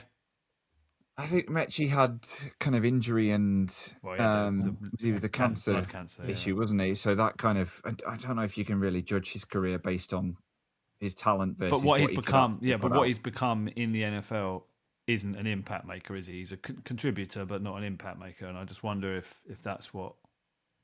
But then I can see comparisons around, for reliability anyway, around somebody like Jacoby Myers or something like that. Just for reliability. Right. And that kind of comparison.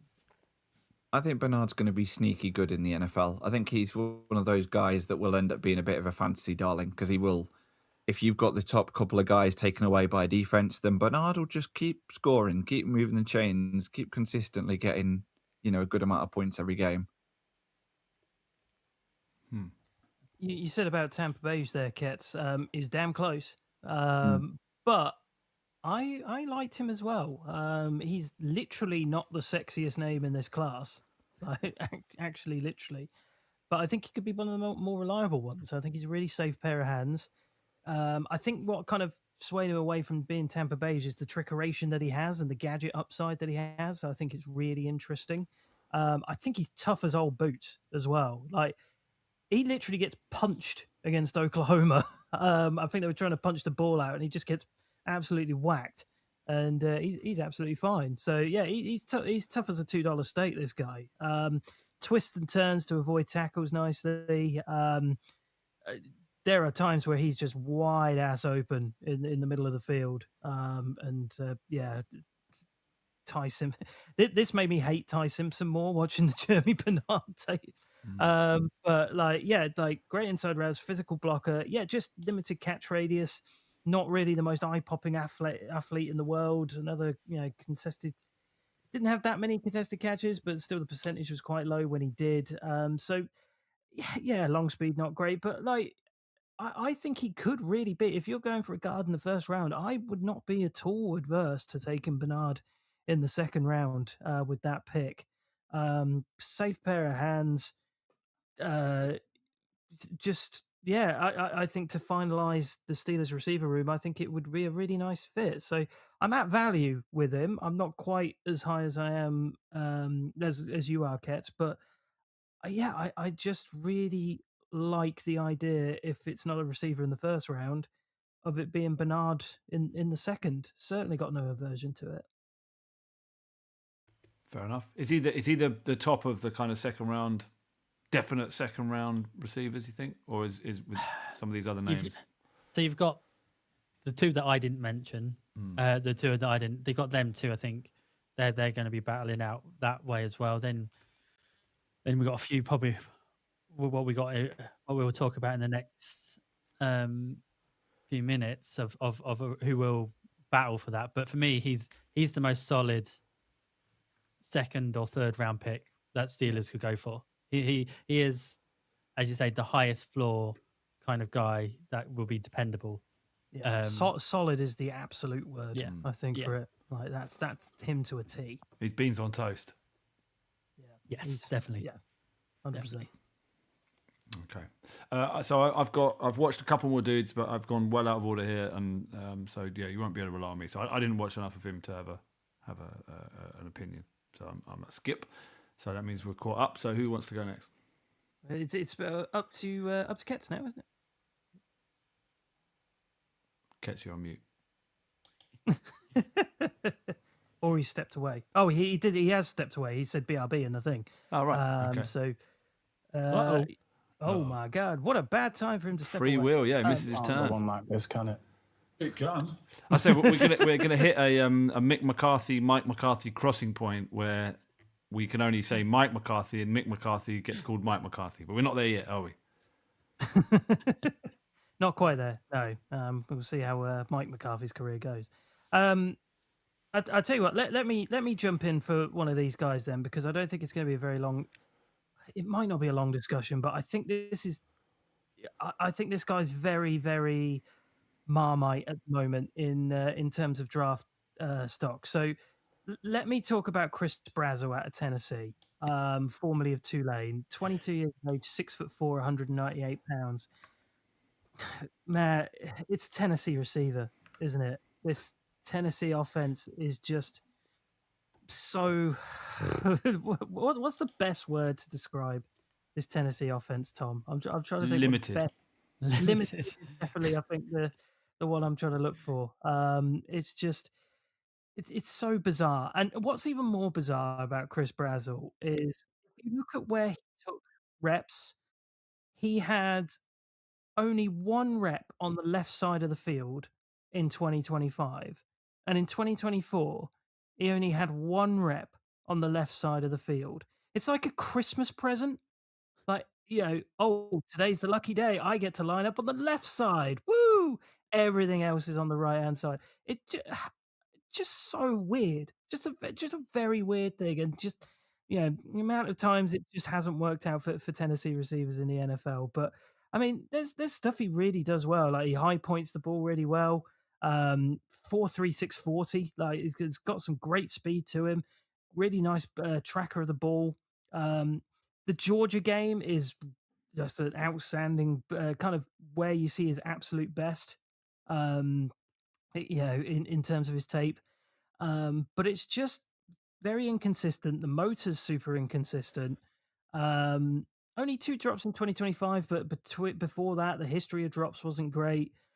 40% contested catch rate. You don't like to see that, especially if you're in this weird Tennessee offense as well. Only 9 missed tackles forced in his entire career, and 8 of them were in 2025. So yeah, odd. After the catch sort of guy, really. Incredibly limited route tree, obviously. Far less effective when he's collecting shorter and intermediate balls than when he's bursted downfield as well. It's super frustrating evaluation. Like, he's got the length and he's got the speed.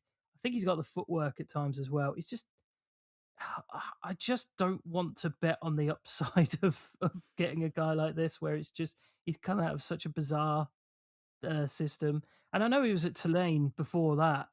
And so he's probably got a little bit more in the bank potentially. But yeah, he's not a Steelers target for me anyway. But am I looking at second round for him? I really don't think I am. Some of the highs are pretty high, but it's not enough for me to move the needle to really be in on this guy. So I'm -1 on Chris Brazzell. Does anybody have a feeling that Brazzell might be a little better than that? No. No, I'm -2 on him, so no. What? If you want a deep threat guy, yes, he will do that. He's quick. His 40-yard dash was 4.37, so he's got pace. But it's because his Tennessee is such a simple offense. It's just so hard to project these guys in the NFL. And every year that I've watched over the last 5-10 years, this guy's different. Every time you get a Tennessee guy, this guy's different. But they're all come out and they're exactly the same. They are prototypical Tennessee wide receivers. And I haven't seen many succeed or be worthy of such a round 2 pick, a first 2-day pick. If you're talking taking a chance of him in day 3, I'll be on that. But when you're talking so far up in the draft, it just gets, you've just seen it before and it's never really worked. So yeah, I'm totally out until Tennessee play a different system and create different wide receivers than the same wide receiver over and over again. I would be out on most Tennessee wide receivers. I guess if you're a supporter of his, you're going to hang your hat on the 2023 Tulane year. Yes, yeah, because it was quite productive as well. It was 711 receiving yards as well. So it wasn't. He had quite a good productive season that year. Yeah, and was that his freshman year? No, that was his sophomore. Oh, was that his sophomore? Yeah, freshman. 16 snaps, so nothing. But he was over 1,000 receiving yards and 9 receiving touchdowns in this year just gone. So even it was productive in that Tennessee offense. So one of these guys has got to work out eventually, haven't they? Just by chance. You just keep saying it, but it's just not gonna. I mean, look at the list that we're looking here: Jalen Hyatt, Cedric Tillman, Juwan Jennings. I mean, he was a 7th rounder though. Valus Jones, Marquez Callaway. I mean, it's just he hasn't really worked, has it? Like it's just a bizarre list of guys who just really haven't broken the mold. And I just don't see Brazzell being the difference maker. He's brilliant on paper because you've got height, weight, 4.37 40, 16.5 yards per catch, 9 touchdowns, 1,000 yards. As soon as you put the tape on and take it away from the player on paper and you see what the reality is, which is he will catch a ball, he's got a reasonably good pair of hands, but it's just catches it, falls on the floor. he doesn't go anywhere with it. He doesn't do anything with it. It's no yards after the catch, no speed, no upside, doesn't make enough of his height, lacks physicality, 41% career contested catch rate is really bad. Limited versatility, there's no blocking commitment. It's just meh. A whole lot of meh. Yeah, it really is. It really, really is. It's Mine that as well. meme, isn't it? It's like, sir, we have a receiver who's 6'4", can run a 4.36 at the 40, tracks the ball really well. His only downside, plays for Tennessee. It's Totally right. purely it. Yeah. So yeah, no, nobody's particularly high on No. Mr. Bradley. So he's got a long way to prove us all wrong. Right, Ketz, you're back. Do you want to make your pick now? I am. Sorry. Apologies. Okay. Chris, I'm going to take us to Louisville just to round out what I think will be the consensus second round. And Chris Bell from Louisville, 6'2", 225. He's a physical AJ Brown type player. The guy's tape is fun. The physicality, equally, he's really quick as well. He's got excellent acceleration and can run away from guys.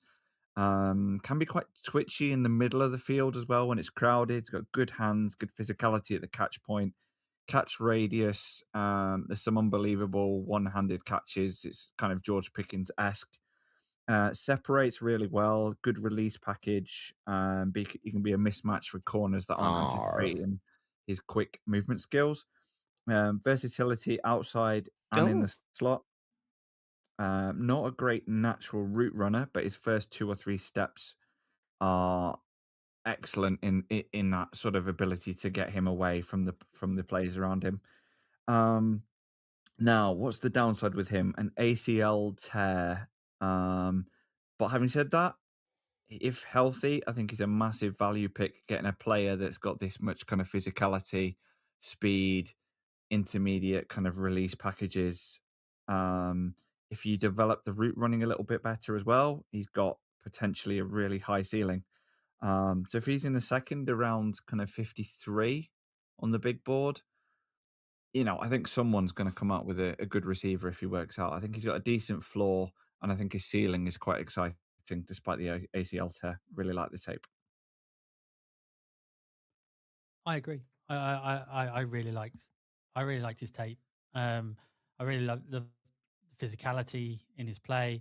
He's very much a power receiver, and I think he would be probably a good 10 to probably he'll be reaching in like the top of the second round if it wasn't for that ACL injury. I mean, that ACL injury is naturally going to take him down the list.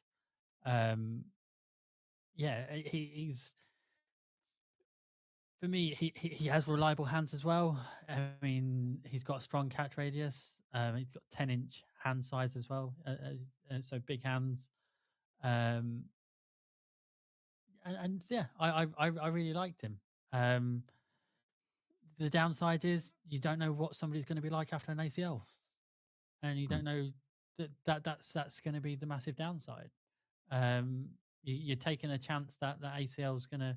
I mean, in modern medicine nowadays, you would say that majority of players should come back as normal, but there's no guarantee of that. So if they're happy with the physicals that they do, then I can definitely see somebody taking the chance on him in the second round because he has got that potential.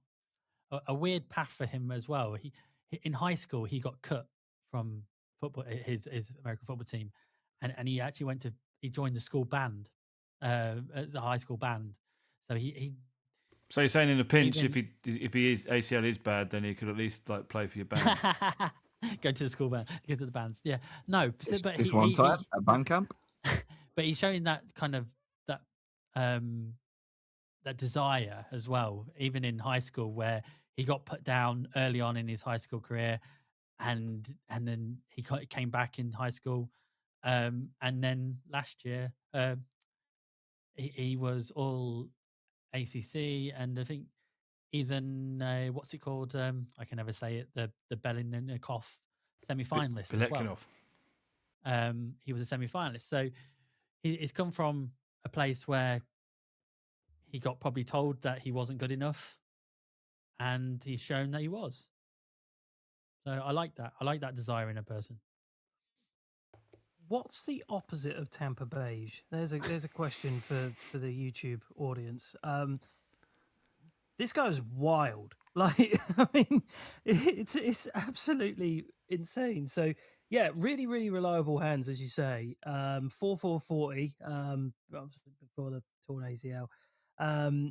Initial burst of the line of scrimmage is really, really nice. Great straight line speed. Yeah, can get out to the outside and up in incredible time as well. The next gear he can find after the catch is superb.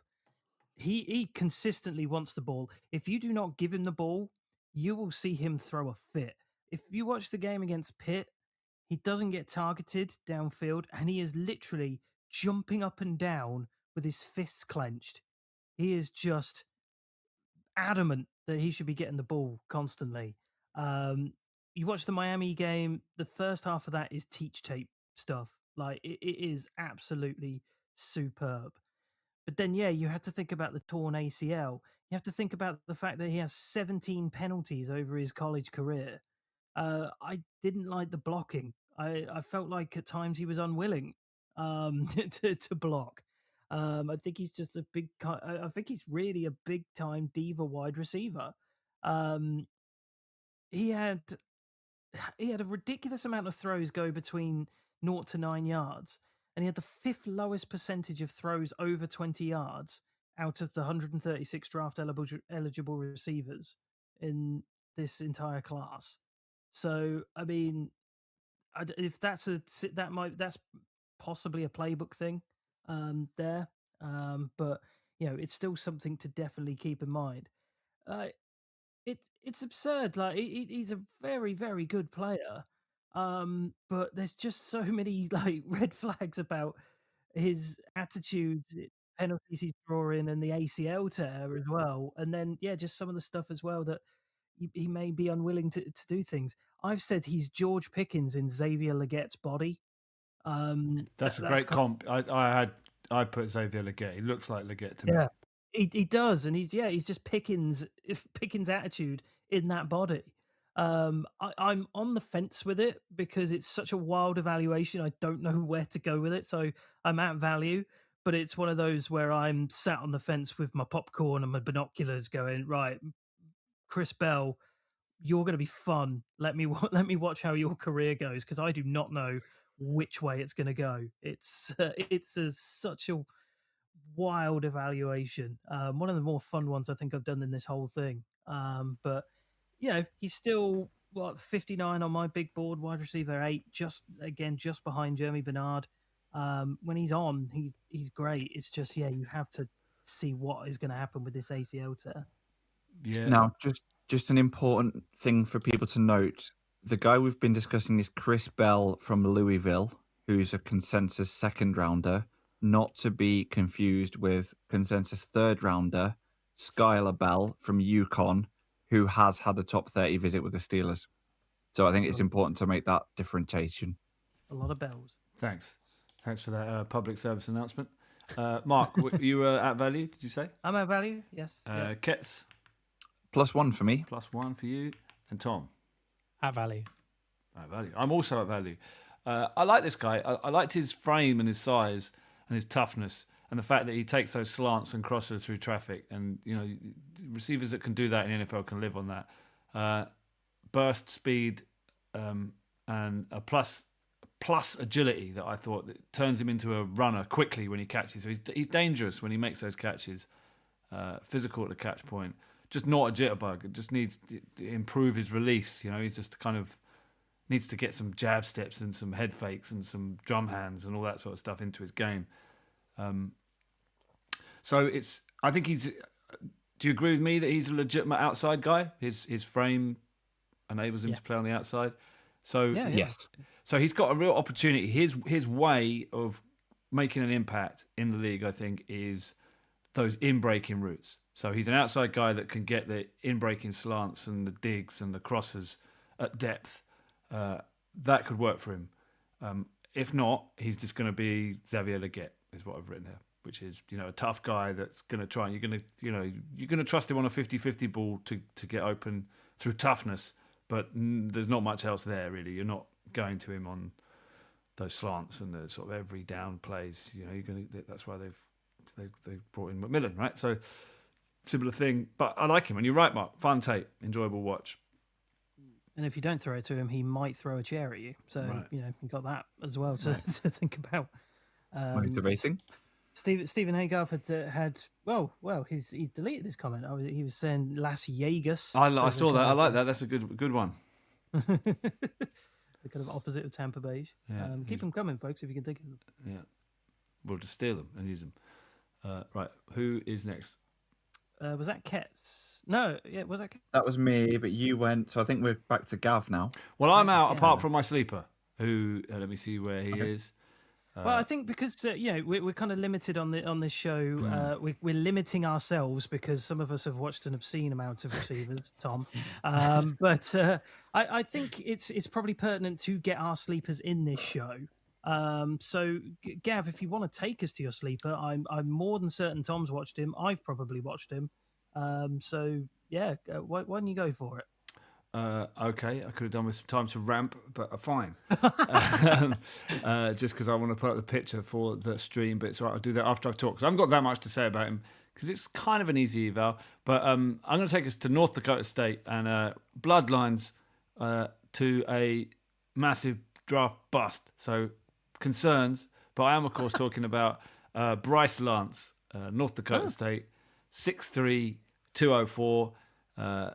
So what's interesting is that you watch him and you're immediately thinking about the receiver that went to Green Bay from there, whose name Christian Watson. Christian Watson, thank you.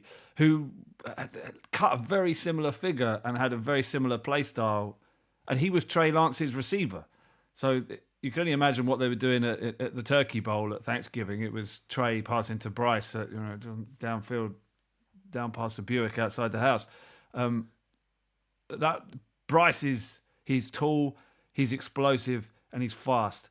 Legit explosive testing, 96 percentile vert, 95 percentile broad. When you've got decent length and height especially, and that explosion, his catch radius is unreal, and he's got strong hands, and he's got like elite ball tracking. So when he's running down the field, he just seems to find the ball, stem his route to it, and be in the right spot. So he's just a downfield weapon. And aside from that, that's kind of his game, like that being that explosive breakaway deep threat. But he does. I thought there were plays where he worked well back to the quarterback in zone, or when a play breaks down. So he can get open basically, but maybe not in terms of slick route running, but in freestyle mode, he can find a gap and sit down in it. But he's not the best route runner because he's a little high, partly because of his height, but also he's just a little high in his breaks. So it's not a surprise, but he could work to get lower so that he's a bit more hard to predict where he's going and harder to cover through turns, because at the moment he's kind of, where he's going, and he's not got that much agility through his breaks. So that's why he's not a first round talent. Also, I thought he was a little bit slim, could do with adding some mass through those breaks again. If he just want to power through the breaks, he's going to get jammed up and jammed at the line as well. So could do with a little bit of strength and conditioning, but as long as it doesn't take away his speed. But I like him. He's a fun guy to watch. The other concern you've got is the strength of opposition, although North Dakota have just moved, haven't they, to a better conference, you guys will tell me. Up to the Mountain West. To the Mountain West, so this won't be a problem going forward, but they have been playing sort of, lesser opposition for now. But he's +1 and my sleeper. Dive.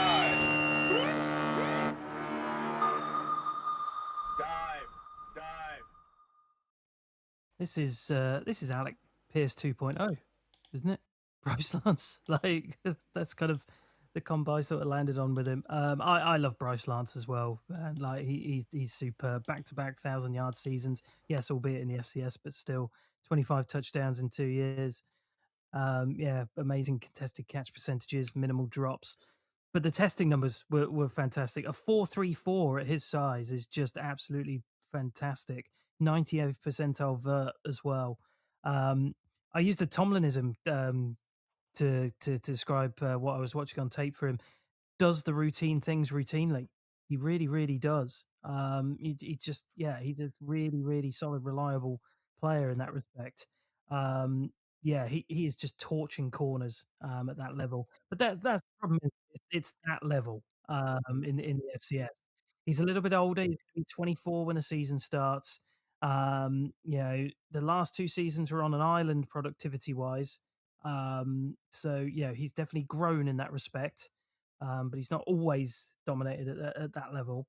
Not as physical a blocker as I was hoping to see, particularly in the FCS, but hopefully that can potentially grow. Only 204, I guess, but still. The one thing I noticed when he was doing his routes, he can look back quite early in his route running, so he kind of potentially loses momentum there because he's very quick to track the ball. When he should just really be, trusting the instincts of his thrower. So you just bet on the upside here with him, I think. I don't think you should worry that much about the lack of quality opposition because I think the testing really helps his case there for being a true athlete of a receiver.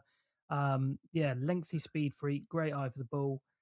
Yeah, I'm +1 as well. I really think this kid has got something, and I think he could have a far more successful career than his brother. Jason's popped in the chat and said he's number 2 receiver. So he agrees with me. Yeah, I agree with both of you for everything you've kind of said. One thing I would say about, because I know it's always an area where people put people down because it's the FCS and that competition. Although it is the FCS, he played at the top level of the FCS. So the division he's in, the opposition against like South Dakota State, the Montanas and stuff like this, they're the top level of that FCS, who arguably majority of them should be coming into the FBS. It's just that money talks in a lot of ways. So he's done it at the highest level of what he's been at, basically, and he stuck out at North Dakota. You got to remember as well, North Dakota State are kind of a old school offense. They're very much very run fullbacks. They have multiple fullbacks in their teams, so him to get that production as well is massive as well. I really like him. I think he's that boundary guy. He's got the pace. He's ball tracking. I really like as well. Yes, he can. He's a bit undeveloped when it comes to physical press, and his run blocking, which when you're looking at a third round, fourth round guy, you would want a little bit better run blocking, and you would expect it a better run blocking considering where he's at, but he still needs to be better in that side of the game. Really strong hands, and he's really confident finishing back shoulder throws as well. So yeah, I really like. I'm +1 on him. I really like him. So yeah. I am at value, so just short of the +1 consensus, I'm afraid, gentlemen. He's the small school prospect, but he's got outside boundary wide receiver upside, good long speed, twitchy, good footwork into space away from defenders, good release package, good route tree, adjustments on medium and deeper routes to help his quarterback out. He can separate. If he's your wide receiver 3, 4, 5, I think you'd be very happy. Yeah. Fair enough. Short and sweet. Why do we think he's so low? Why is he? Is it just the opposition? I mean, what is he? Where is he? Hang on. Well, he's going to be 24 89. as well. I think that kind of it's the age as well. Yeah. Yeah. Both things don't really play. Yeah. He's creeping up slowly because he was 92 the other day and he's 89 now. So he's 76 on my big board. Wide receiver 13 for me. Yeah. Upside's there, right? It's got big upside. Yeah, definitely. Yeah, 100%. good tools. Yeah. All right, who's next? Tom, yes. Was it back to me? Oh, where should we go? What's the consensus? Should we go to? Yes, let's go to Georgia and talk about Zachary Branch. Let me just get his profile up. Steelers. He wasn't a top 30 visit, but he was like a they had pro day dinner or something. Yeah, the only dinner what we've done, what I've heard anyway, is with him the whole time. What did he have for dinner? It definitely wasn't going to be a lot, was it? Christ. So what have we got here? We got about, I would say, just under 5'9", about 180 at a push, I would say. 180 soaking wet. Yeah. At a push. Let's do some percentiles here just before you go into it, Tom, because he's 3rd percentile height, 6th percentile weight, 3rd percentile arm length. Yeah. So everything's against him. But what do we get? I think this guy is about speed, isn't he? He's an explosive kind of. He's been using the slot, but also he thrives in kind of the areas behind the line on screens, motions, and jet sweeps, and the quick hitters kind of side of things. You get him ball with blockers in front of him, he's going to run like hell. Basically, he is the pace guy, and when he was at UCS, when he was at UCS before, USC before that, he was always that potential guy. He was always that everybody's talking about him, but then he never really over both seasons with them. He never really kind of developed where you thought he was. But then he went to Georgia, and in Georgia, his production wasn't too bad. 811 receiving yards, six touchdowns. I believe his 81 receptions was actually a single season record, apparently, for Georgia. So what do you get for this guy? You get what is basically on the tin here as well. He is your very small kind of manufactured touch weapon here, and that's what you get. I don't see the massive hype on him to produce into a bit more than that. I think he is your jet sweep, your that kind of guy, and he's going to be a return specialist as well. He's definitely going to be that kind of side of guy. So is he more than a wide receiver 4? And that's where I struggle to see whether he's ever going to be more than a wide receiver 4. Just because of his size, he has no blocking ability really either. His route tree is very underdeveloped. It is literally just he just got used in all these screens and jet sweeps. So I mean I'm -1 on him. I think if he was lower down, I think if he was, because he's 62 on the consensus, which is back end of round 2. If he was late 3rd, kind of 4th round, early 4th, yes, I would say yes. But where he is now, I just think you're putting a lot on somebody that is very quick, but is he going to do anything in the NFL other than be that screens and jet sweeps guy? 100% agree, by the way. But yeah, sorry, Katz. Yeah, it's a weird evaluation, isn't it? Because when you put the tape on and it just looks comical. Like the size of him compared to the rest of the guys. It's like you're playing Madden and you've put in the cheat code that makes all the guys either giant or tiny. That's what the tape looks like when you watch it. But then you look at the tape seriously and you're like, it's really hard to tackle. He's shifty as anything. He's got the ability to make you look stupid at the drop of a hat. And you can't help but kind of like, okay. And he's like consistently open. There's a lot of body catches. Is it going to work at the NFL? I don't know. Is he going to stay injury free? I don't know. There was a lower leg injury during a punt return versus Marshall in August 25, but he played 14 games in 2025. And he was a key playmaker in Georgia. It's a serious offense. It's not one that you just like, oh, it's a joke offense. It's not like a Tennessee. You've kind of got to respect it. And his contact balance is absolutely awesome. He just bounces off guys. He's like a pinball out there. The tape is hella fun. He's got the one thing that, yes, he's not got the percentiles in terms of the height, the weight, etc. But he's 91st percentile speed, 88th percentile bench press. Considering he's such a little guy, he's quite powerful. I don't know. I definitely think this guy's going to have some NFL moments, and he's going to put some absolutely ridiculous tape out there.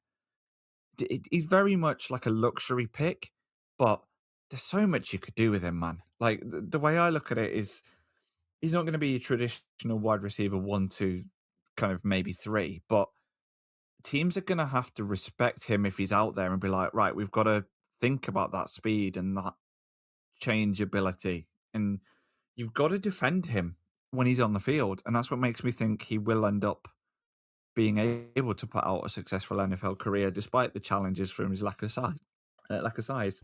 Is he closer to Curtis Samuel or Percy Harvin?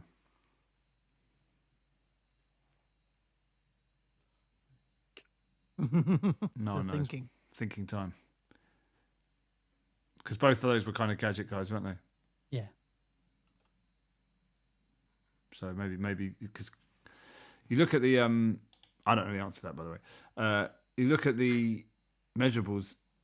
There's not been anyone like him. Like the highest comp is Zay Flowers at 83.9% match on Mock Draftable. That means his testing is quite unique in his speed explosion. I think it's the vertical numbers, the broad and the vert. You don't usually get a guy that's got such great testing at that and the bench, and then you just absolutely tiny. That's the thing. He's tiny, but he's really powerful. Yeah. Like the amount of muscular strength he's got within his frame is unbelievable. I think the question for me is, would you take him in the second round? And for me, I wouldn't.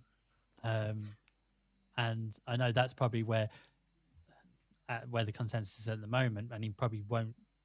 He may not even be a second rounder in reality. But in the back end of the third round, I would absolutely have a punt on him, or in the fourth round, early fourth round. But as I say, second round just seems, I don't know, too much of a risk for something that's never been done.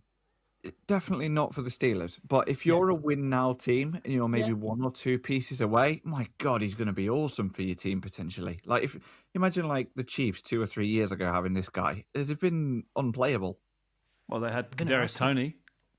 Yeah, is that kind of that little bit of magic kind of thing, just to use another soccer analogy. But that's what he potentially brings to an offense, and there's so much you can do with him.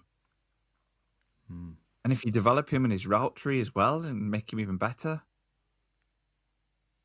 There's not many of these gadget guys that do develop. I mean, Brown, AB was one. Can you think of many others? That I guess, no, Flowers was he was a legit receiver. I don't know. It's not often you get that transition. The transition that Conception's tried to make in college. We'll see if he can make it in the pros. The same thing for this guy, isn't it? Fascinating eval. Yeah. I'm exactly the same as Tom. I really didn't have much to add to Tom's notes really there. I'm -1 as well. Side note, Gunnar Stockton is awful as a quarterback. But he's small, rapid, gadgety, poses minimal threat, doesn't have that many design plays. Yeah, that pick, at that kind of consensus pick, no thanks. Like, let me take him maybe a bit later. Another award here for you, Si, the Jet Award. He won that. Top return specialist in college football. Won that in 2023. That's a cool name. Yeah, that's a cool one. The Jet, named after Johnny the Jet Rogers. I miss when it was like the nicknames. Johnny the Jet. I mean, who? They could be making this up. Would we ever question it? Oh, Johnny the Jet Rogers. Yeah, the 1972 Heisman Trophy winner. Put some respect on his name. Si. It's upsetting, right? It makes me think like no one's going to remember who Baker Mayfield is. You know, in 25 years, people could be like, Baker Mayfield. Who the Well, that's hell? because he's not got a cool nickname in the middle. It should be Baker the Baker Mayfield. I mean, he does have bloodline. His uncle is Cliff Branch, who was a 3-time. He's a Hall of Famer, isn't he? 3-time Super Bowl winner with Raiders, and he had elite speed as well. So that's where he's Quite it's literally amateur, runs in yeah. the family. Yeah, yeah. So yeah. So I am Cool. +1, Gav, just to complete your spreadsheet that I can see you're trying to complete. Thanks. Yeah. No, I don't know. I'm not betting on it at that point. I mean, he's what 92 on my big board, wide receiver 16. Like, yeah, give me back end of day 2 even that at a push. I think. at worst, he's a return specialist. Yeah, Yeah. yeah, that's what you're getting At him for. I worst. think that's the key thing. Yeah. Yeah, with the new rule change, it's actually a more valuable position these days, isn't it? There's a Technically, little yeah, bit yeah, more, definitely. a little bit more to it. Although we tried that with Cordero Patterson and that didn't exactly work out. No, So. Right. Where are we going to next? Because I'm conscious we're 3 hours in. I know it was always going to be a big one, this one, but I kind of want to do all the guys that the Steelers brought in and then sleepers, if that's okay with the rest of you. it should be fine by me. I mean, yeah, I can kind of because I won't be. Let's crack on with it. Yeah. So Okay. yeah, let's pick up the pace. We can zip through now. Yeah. So my sleeper actually changed today. I watched a couple of guys late on, and I'm going to take you to Notre Dame and Malachi Fields. He is 6'4", 218 pounds. 4 years at Virginia, transferred to Notre Dame for his final year.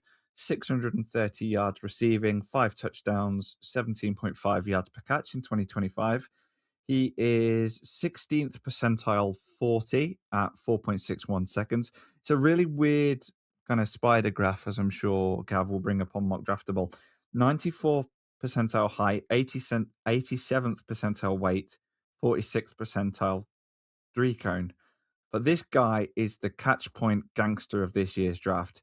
He is sideline catches, excellent catch radius. I think his speed on tape is slightly better than his 40 time, in my opinion. He's got surprisingly good footwork for a man of his size. Reliable hands with only a 2% drop rate. I think he had 1 drop on 62 targets in 2025 and a total of 3 drops in his final 2 seasons of college football. But what's this guy's game? He's going to be a red zone demon. He's the wide receiver version of why I liked Charlie Kohler a few years ago. Charlie Kohler was obviously the tight end hands catching guy that didn't quite make it at the Ravens. Hey, he's just got paid, man. Good. I hope he succeeds and proves me right ultimately. But with Fields, you can pepper this guy with targets in the end zone. He's going to bring most of them down for 6 points. I think that's invaluable. Cons, separation. That's not really his game. He lacks that sudden twitch and elite burst. Struggles to create clean separation. Can be a little bit slow off the line of scrimmage when faced with kind of physical press coverage. He's got quite a basic release package, and his route tree needs development. There's a few career fumbles. I think there's 4 career fumbles that I noted. But having said that, there is a one-handed Superman grab made on Heinz Field itself against Pitt. It was a ridiculous grab, and I sent a picture of it to Mark earlier. That's pretty much it. I've just pulled it up on the stream. YouTube Actually, there, Gav. Yeah, Beautiful. He came down with that, which he had absolutely no right to get. He's fully extended. The ball is away from him. It's almost at the edge of his fingertips, and he managed to bring that in. And then a few plays later, he scored for a 25-yard touchdown. Again, in the same game against Pitt. So use him right. I think he could be a chain mover and a red zone stud, and he's my sleeper.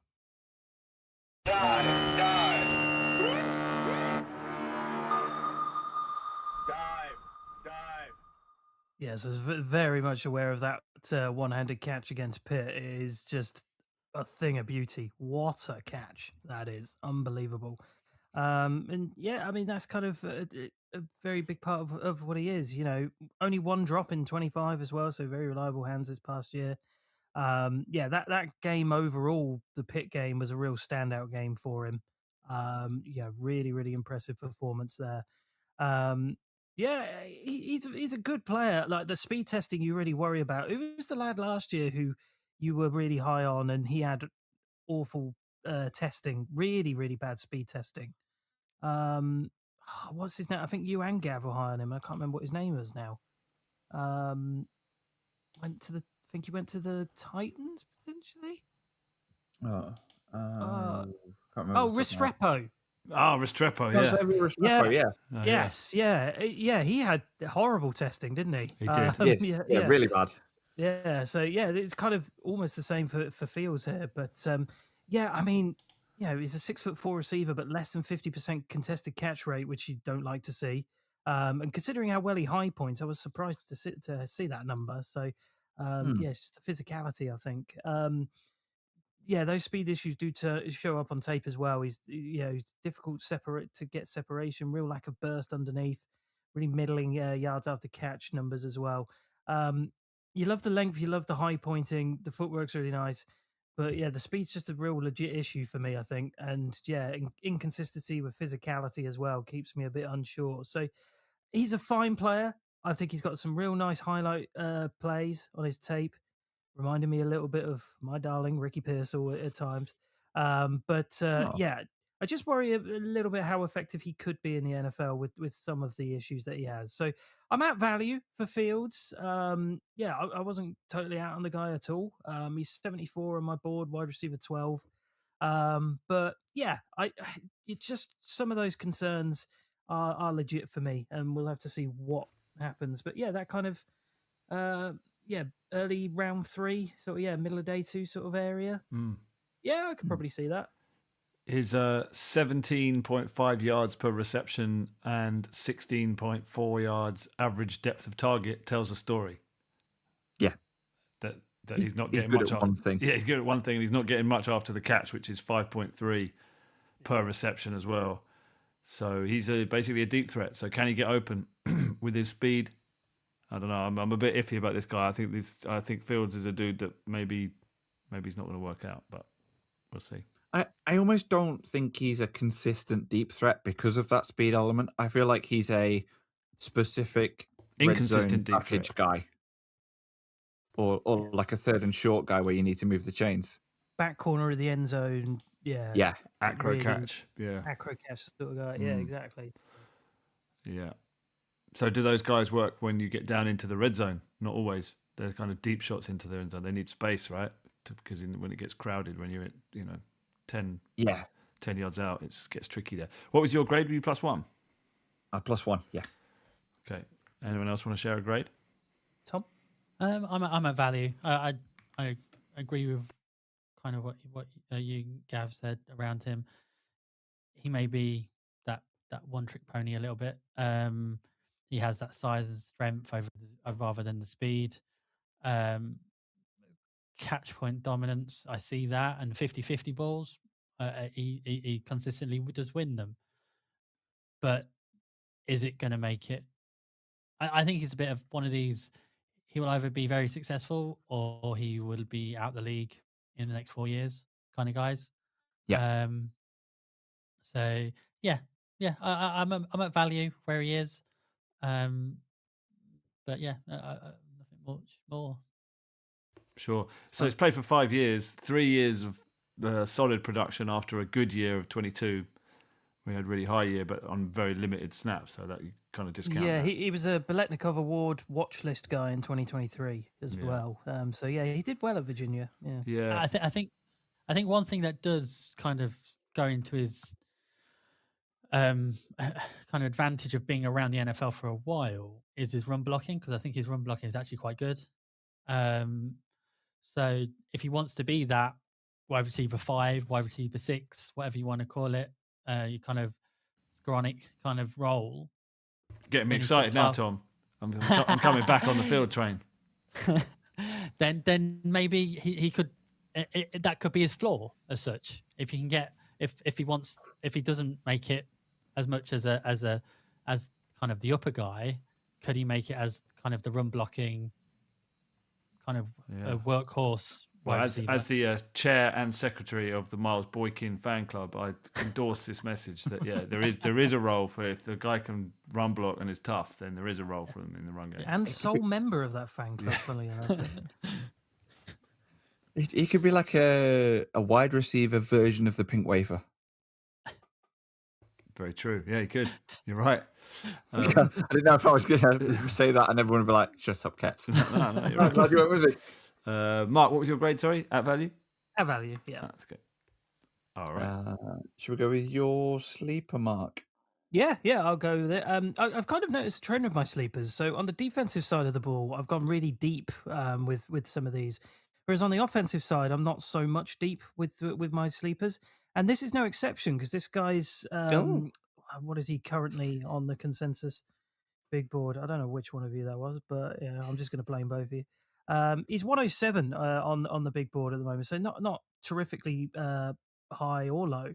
But it's a guy that really intrigues me. So it's DeZorn Stribling. I think it's DeZorn. It's very it might be Sean, but with a Z. But anyway, DeJourn Stribling out of Ole Miss, formerly of Oklahoma State and Washington State. 23 years of age, 6'2", 207. 4.3640 and 9.88 relative athletic score. Really good testing for the most part. Minimal drop rate over his career, 7.3 yak in 2025, 12 missed tackles forced in 2025 as well. This guy's physical after the catch. He is fighting for his yards, and he's definitely not afraid of contact. You'd love to see that real, head down, really get in the dirt sort of player.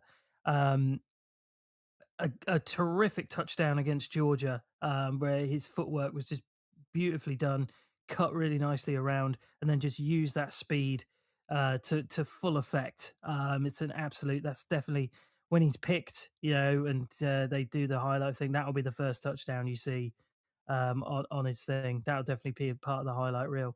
A willing and actually, I think, pretty effective run blocker as well. I think he does that really well. Positional versatility. He kind of lines up all over the shop, out wide, in the slot. See him in the backfield at times as well.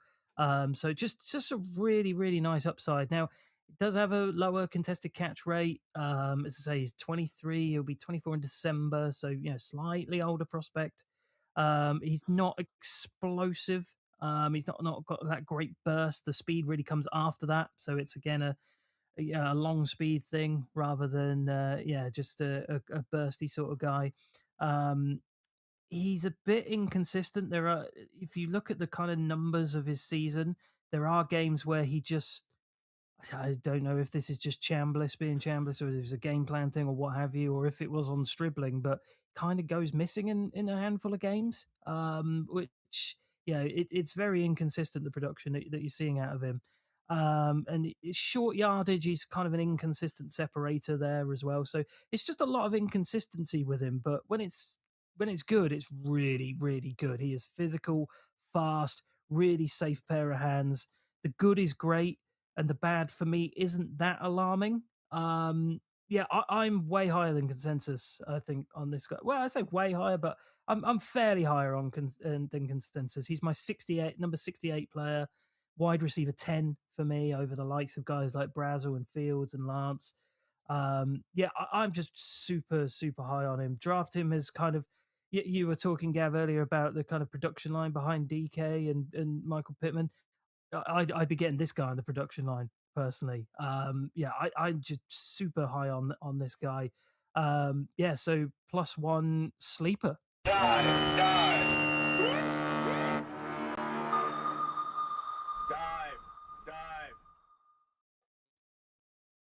Who else watched Stribling? So he has been getting quite a lot of hype recently online. I've seen a lot of people liking his tape. Trevor Sickham is a big fan of his. I think Trevor's kind of the one who kind of led me onto watching Stribling as a kind of priority for me. I was like, Trevor's pretty big on him. Did you see on, I call it Twitter, the video mashup of his today? No, Somebody put it no. on there. It's basically a Pickens mashup of, from the line where he just shoves cornerbacks every time. Oh just yeah. offside. It's basically a video of this guy basically doing it over and over again. Um, so he is that kind of guy as well. But yeah, I don't. I saw him at value from where he is. I think he is everything that you said. I would agree with. I think he is a really good run blocker, really, really good, probably one of the better ones in the whole wide receiver class anyway.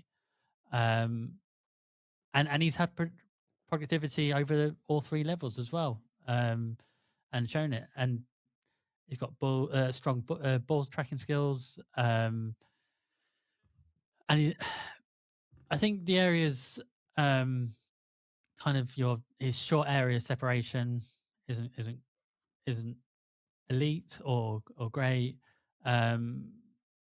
He has had hand and wrist injuries in the past, I think, but I think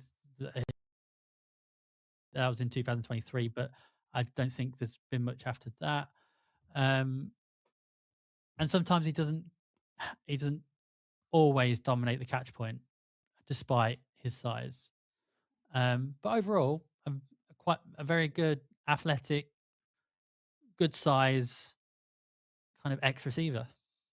His grades are interesting. He's been solid, like very, very solid. Getting better through his career, 5-year career.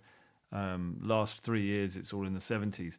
But you look over his game log of his entire career. There's only 2 games where he's got a grade above 90. I find that a bit strange. It seems like he's very, very pedestrian in his production. It seems like he's not having boom or bust. He's just consistently kind of slightly better than average, which is kind of a weird. You don't often see that. I mean, the prime example of that for me is if you look back at 2025 and you look at the bowl game against Georgia. He's got 9 targets for 122 yards in that game, and then he's got LSU 3 targets, 14 yards. Arkansas 3 targets, 6 yards. Like it's so all over the place. His kind of usage and his production. But yeah, it's capped. There's no real highs. It's all kind of solidly in the middle. But then you've got a 122 yard game against probably your biggest opposition of the year. So it's bizarre. It really is bizarre. But when he's got the ball, I think he's absolutely fantastic. So just odd. I think his floor is quite high. Yeah. Yeah. Maybe sure. his ceiling's a little low. Yeah. I think will he cap at wide receiver 3 kind of thing? Is that where his cap is? I mean, early on you would see him probably as wide receiver 3 or 4. But does he cap at wide receiver 3? I think he could be a 2. There's just something about him that I think that physicality, especially, and the speed that he does have. I think I truly believe his ceiling is a 2. He could even prove me wrong and go even higher than that. But I think from a realistic standpoint of what I'm looking at from him. Like with the testing numbers that he does have, and as I say, the physicality that he does have, I think he really could push to be a number 2 in years to come. It might take a tiny little while, and yes, you have to bear in mind he's going to be 24 when his rookie season's over. But I still think there's certainly room to grow there into something that could be really handy for a team. Kets, what was your grade, sorry? I didn't watch him. Fine. Okay, let's move on. Let's make some progress here. So, who's next? Tom, we're waiting for your sleeper, right? Do you want to go through? Do you want mine to be last? Because mine's quite a deep sleeper. Oh, I thought it might be deep. Should we go through the 3 guys then that we need to talk about who have had Steelers visits? I think that would wrap up nicely. There's a ton of receivers that we're probably just not going to get to, but let's talk about the 3 guys then that that we need to. Tom, excuse me, Tom. Do you want to lead us off on one of them? Should we go to Cincinnati? Let's go Jeff Coldwell. Yeah. 6'5", 216. I've got, but with a 40-yard dash of 4.31, which It's is absurd. It's ridiculous. 98th percentile.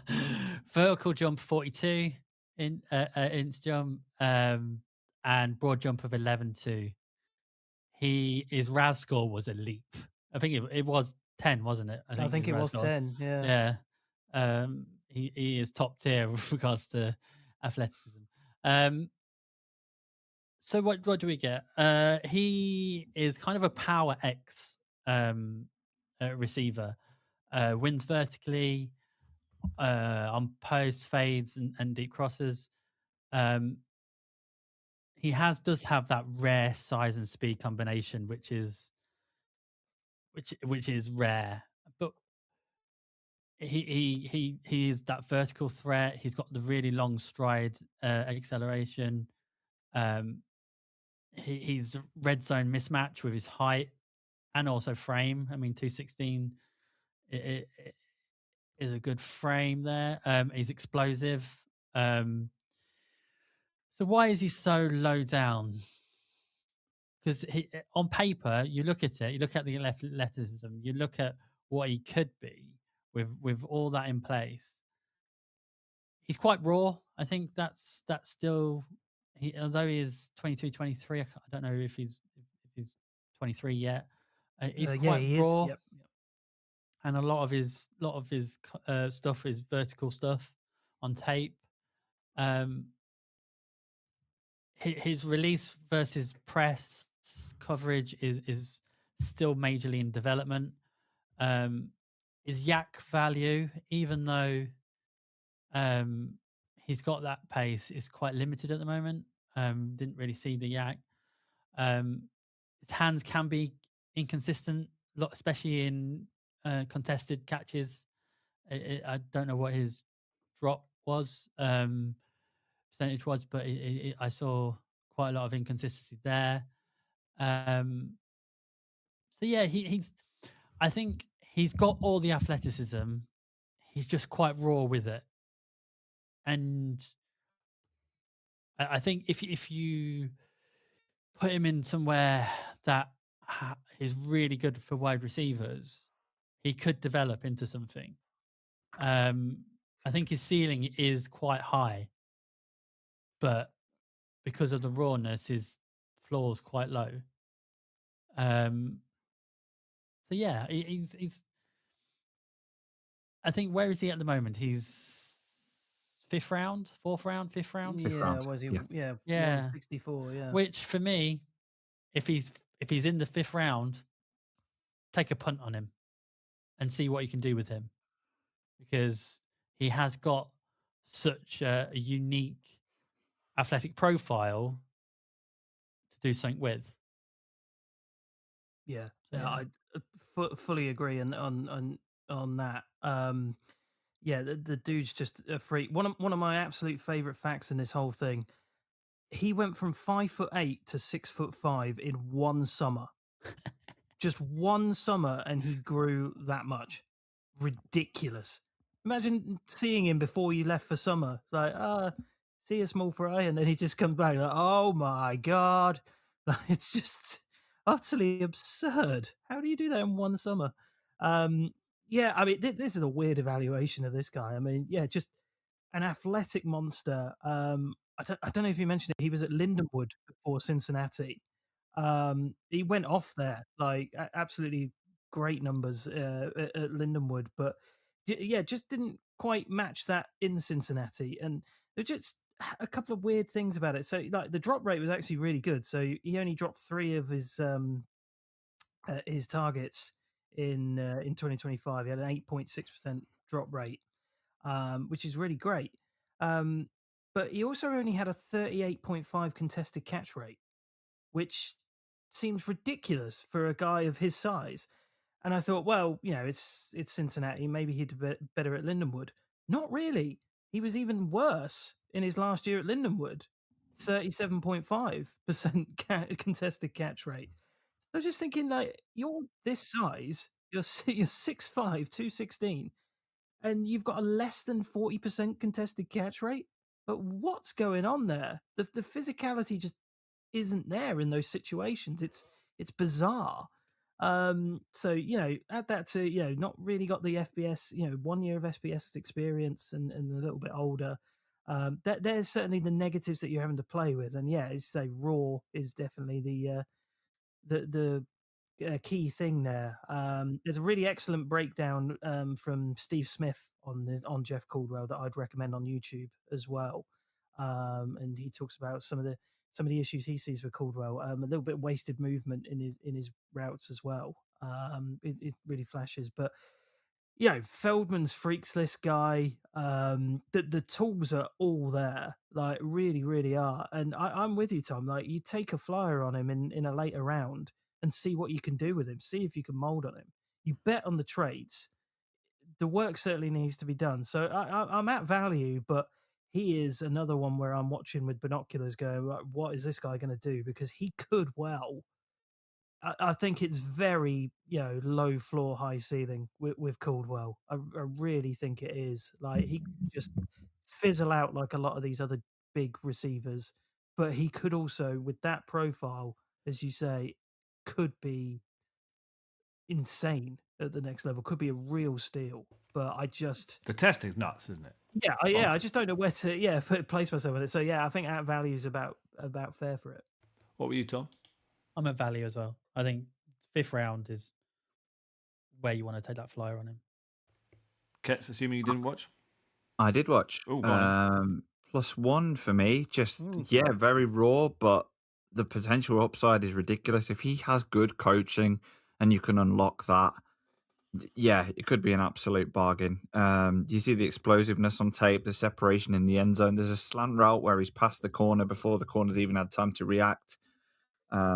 Break on his footwork could change the direction. Some spectacular one-handed catches. Just sort the things out that need sorting. I'd love to see this guy be successful. He was the guy that was going to be my sleeper, and then they changed it at the last minute. So, I wouldn't have really, blamed really you. good. Yeah, would not have blamed you, especially for those tools. Quick comment from Stephen Haygarth here. Caldwell's RAS score is the second out of all the wide receivers since 1987. Number 1 is Megatron. So that's the potential this guy's got. I would highly recommend, Gav, you get some time, watch Jeff Caldwell, because just for who he is, like it's wild. It certainly is. Yeah, interesting. I want to see the guy that's got that athletic ability, how he turns out. Interesting. Yeah. So in terms of the other two Steelers visit guys, I'm going to take us back up the draft board to the 3rd round, and Skylar Bell from UConn. He is 5'11 and a half and 192 pounds. So he's kind of 28th percentile height and weight, but his 4.440 was obviously really good, 85th percentile. He's 95th percentile in terms of vert and broad jumps.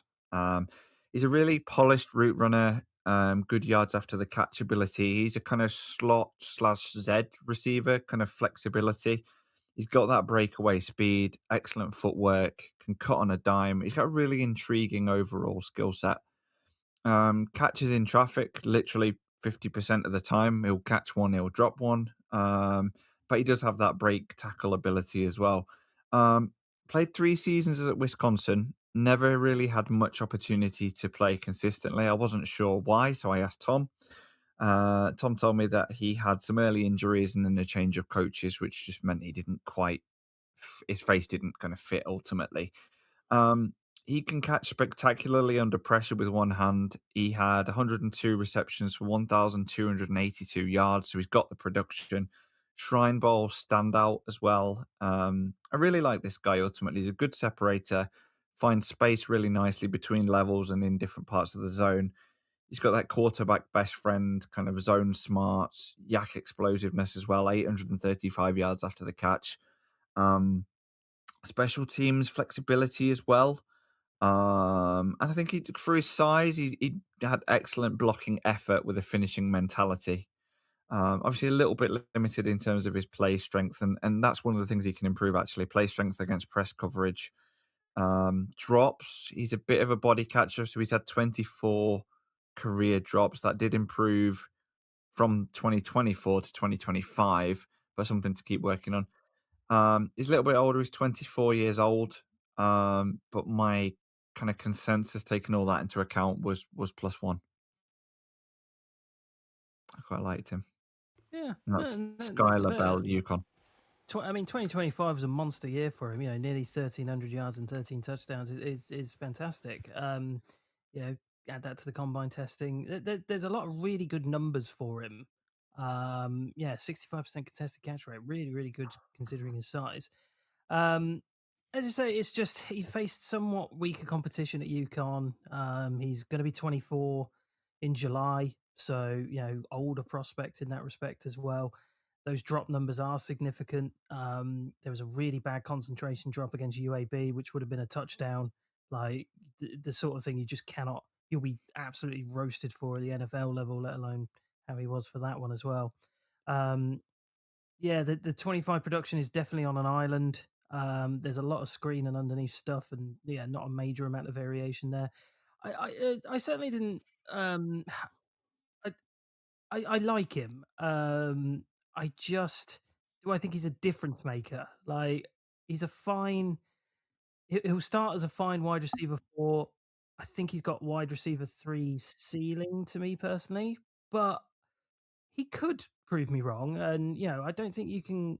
I don't think you can count on him to change the complexion of a game. Just give you the decent yardage and you know make a smaller impact, but you know probably no less significant in the long run. So yeah, I like him. I'm at value for him, but yeah, I'm not at the level you are. I don't think, Kez. I think it's a decent shout. Just looking at the testing, his explosion numbers are so good and his speed scores. So he's got something. You know, he's got more explosion to his game than say Calvin Austin in terms of jumping and bursting. What was he? Let's have a look. But yeah, anyone else got anything else to say about him? I think, I mean, I like him overall. I think as we said, I think his limit may be that wide receiver 3 role. His frame is quite, I would say, average to below. He may struggle against NFL physicality. As I said, he's a bit of a body catcher, and I think also he has it's quite average in his elusiveness when a defender squares at him. But overall, you take a punt on this guy in the 3rd, 4th round, he could be a solid contributor. I think over at least his rookie contract, as that wide receiver 3 or 4. So yeah, I'm at value. Very interesting nugget on the beast about Skylar Bell. Actually, he was apparently minutes away from signing with Kurt Signetti at Indiana before he got snapped up by UConn. So his career could have been very different. Yeah, I was wrong about Calvin Austin. Did test pretty well explosively, so their profile is pretty similar actually. The Calvin Austin obviously was 1 percentile height, 2 percentile weight. Bell is 28 percentile height, 28 percentile weight, but he's also got a bit more arm length. So I mean, could he do the role that Calvin Austin was doing? Yes, I think he could. Sounds like it. So maybe that's why they're interested in him. So you're looking at a wide receiver 3 there. You're not taking him as a number 2, I think. Yeah. You know what his role is going to be straight away. So yeah, cool. So there's only one other guy to look at that we have looked at. Sorry, Tom. What were you at value? I'm at Sorry, yeah. At value. Yeah. Sorry. Okay, sorry, Mark. Carry on. No, that's okay. And it is back round to me, isn't it? So all right, I'll talk about Kendrick Law of Kentucky, formerly of Alabama. 22 years of age, 5'11", 203 pounds. Um, not a lot of production for sure. Only 4 touchdowns across his college career. It was mostly screens and shovels. Really, not much in the way of a route tree. Didn't think he was particularly sharp in his cuts or the most fluid of receivers. Nice testing in terms of broad and bench. Has some kick return value to him. I think he can stretch the field quite nicely as well. Very nice contact balance. Speed's okay. Nothing eye popping. I just didn't think there was much to him. So it was kind of thank goodness he had the kick return experience, because I was just like, there's really not a lot there for him, because he wasn't particularly productive in Alabama, and then he moved over to Kentucky, and then he wasn't particularly productive there either. So it was just like, there's not a ton to evaluate with Kendrick Law. So that's why he's kind of the back of where he is. Decent mover and shaker, but certainly a bit part player. And yeah, then you look at where he is on consensus. I think he was a bit higher. He's at 184 now. I think he was a bit higher than that at one point as well. I'm not really considering him until the 7th, if I'm honest. So I'm -1 on Kendrick Law. I don't, other than the kick return stuff, I'll take a punt on that maybe in the 7th, but I'm not particularly fussed about having this guy on my team whatsoever. I don't really see much of an upside for him. It was a very quick eval really for me, because it was just like, well, this is what he does, and there's not a lot of it to see. So yeah, this is Kendrick Law in a nutshell. Is anybody particularly high on Law, or are you kind of in the same boat as I am? I think I took him for what he was, which is a special teamer with probably a gadget. And that's where I see him. He was a kick returner, but also he was a gunner as well, so he has that value there. But on an offense, I just see him as a gadget guy more than anything else. Screens and jets and all that. I think that's where his game will be. I think he'll be a wide receiver 5, wide receiver 6, who's your kick returner, and who will come in with the odd play for the gadget. I didn't see much outside of that either, to be honest. Yeah, he's a Matt Canada wet dream, really. Just in fairness to him, just to highlight one particular play, he did score a touchdown for Alabama against Auburn, which is quite a big game in that part of the world. He ran the ball in for a 40-yard touchdown. The touchdown was ruled out because of a flag on the offensive line, but I thought it was a good play that he did individually. He led the Wildcats of Kentucky in receptions and receiving yards. He had an 11-catch, 124-yard game against Tennessee Tech, not Texas Tech, just to be clear. Tennessee Tech, yeah. And a 71-yard touchdown against them as well. He was named kind of a team captain. I just don't know. Is Kentucky a weird offense? Is that why? Because if he's led the team in receptions, then are they just more of a run-heavy offense, which is why he's not necessarily had the chances? I know in Alabama he was very much a kind of rotational depth piece guy, kick returner, but I'm just wondering, about the Kentucky offense. Yeah, interesting. I was thinking of Memphis. It's Memphis, isn't it? Where it's always you get their wide receivers turn into running backs or something every year. I think that's Memphis, isn't it? It's not Kentucky. They're playing blue. That's what's throwing me. Yeah, I can't think of anything. Yeah. There was a comment about coaches love his mentality, willingness to do the dirty work. But yeah, there's plenty of cons, limited route tree, development required. You've got to scheme him open, doesn't naturally separate. A few big games, but mostly low yardage totals. So yeah, it must just be as a returner that the Steelers are looking at him. I can't see. I mean, his long speed.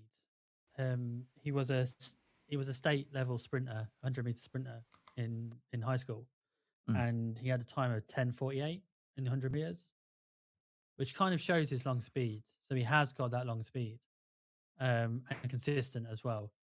So returner, I would say, is your main usage with the odd kind of a gadget play. I would say is where you're going to look at him, and which feature we don't really have a lot of at the moment, do we? There's Keyshawn Williams, right? That dude. Yeah, that's true. So is it a guy that is he gonna be coming slightly higher in the league with slightly higher pedigree? Is he gonna get drafted basically? And if so, probably would come in ahead of Williams if he did. Right, come ahead of Caleb Johnson in that respect. Oh yeah. Right, grades. I got Marks -1. Anyone else? At value, 6th round is that value for me. Okay. At value as well. All right. Mainly because of what Tom pointed out: runner and gunner. Grunner. Grunner. Yeah, I think that concludes all the guys that I think we had to watch, including the ones the Steelers brought in and most of the top guys. Yes. So I think it's just down to Tom's deep sleeper. Yes, my deep sleeper. I just want to do an honourable mention. I think one name to watch out for in rookie mini camp will be a Duquesne player, wide receiver called Joey Isabella, who is what's his face? Is Isabella's brother. Andy Isabella. Andy Isabella's brother. Has had a few monster seasons for Duquesne, but he could be, because I know we like to get a few Duquesne players in our rookie mini camps, but he could be a name just to watch out for in the rookie, because I don't think he won't be drafted, and a push even at UDFA, but he could be a mini camp invite. Mike will lose his mind if we bring him in for rookie minicamp. So yeah, just a name to watch out. I can't find him on the big board. I love the idea. I love the idea that 3 hours, 40 minutes into the pod, we've just made Mike suddenly sit up and pay attention as well. Great work, Tom. So yeah, so there's that. So I'm going to go to 4-5-1 on the consensus board. Ooh, excellent! I watched him to Illinois State. Oh God, I watched him as well. Brilliant. And I'm going to butcher his name, but we'll try it. Daniel Sobkowitz. Sobkowitz, I think. Sobkowitz, yes. Sobkowitz. He is just under about 6'2". I think he's around 200 pounds. I haven't got a. I got 190 down okay. here. Yeah. I've got a range. I've got 190 to 205. So I don't know where. Sorry, I can't help doing the noises. I really, yeah. Oh. Yeah, that one. Yeah. He's So who is he? He is a late round, and I'm going to go to race here. White boy who is slow. He is your Skoranek. He is your Jake Bobo. Is it Jake Bobo? Yeah, it's Bobo, isn't it? Bobo. Yeah. That kind of guy. His 40-yard was 4.63, so not that quick, but not too bad. He is a one college guy. He had many offers in to transfer over the years, but he stuck with Illinois State. And in this year, when he stuck it out for his senior year, he got them all the way to the FCS final. Sadly lost in that, but that team took some big names out. So North Dakota State they took out, and a few others they took out along the way. His production is massive. He's played 51 games, 262 receptions, 3,559 yards over that course of his career, 41 touchdowns over the course of his career. His yards per catch is 13.6. In his final year, he had 83 receptions for 1,141 with 19 touchdowns. 19 touchdowns. So what is he? He is your high volume possession guy. He is the red zone receiver. He he wins not from speed because, as you see, that's not there, but from his timing, his body control. Some of his catches are quite silly. I saw one where it's basically caught it around a man. His football IQ is brilliant for that level, for the FCS level. He was a monster contributor. He was a walk on. That's what how he got there. He's got an excellent route. I never say route tree. I'll go route tree. We'll go American. He has a really good feel against man and zone. Short area quickness is more impressive than his longer speed. That's how he gets open. So yeah, he was probably the best wide receiver in the FCS last year. He was an Illinois State boy through and through, and he will be a contributor. I truly believe he'll make a 53 just by being a contributor. He may be a wide receiver 5, he may be a wide receiver 6, but he will contribute. He has the desire and the safeness in what he does and the polishedness that he is to make it in the NFL, I believe. So yeah, so that's him. Cool. What would you put your grade at? So he's at 4.51. So I'm going to go +2 because I would take him in the 7th. Right. Fair. Yeah, he to me, he's worth that kind of punt. Nice. I mean, you had me Skoronic, which I think you said in like third line or something. So yeah, you got me there. I like the sound of this cat. Thanks. And he's your sleeper as well, Tom. Is that right? And he's my sleeper. Yeah. Sorry. Yeah. Dive.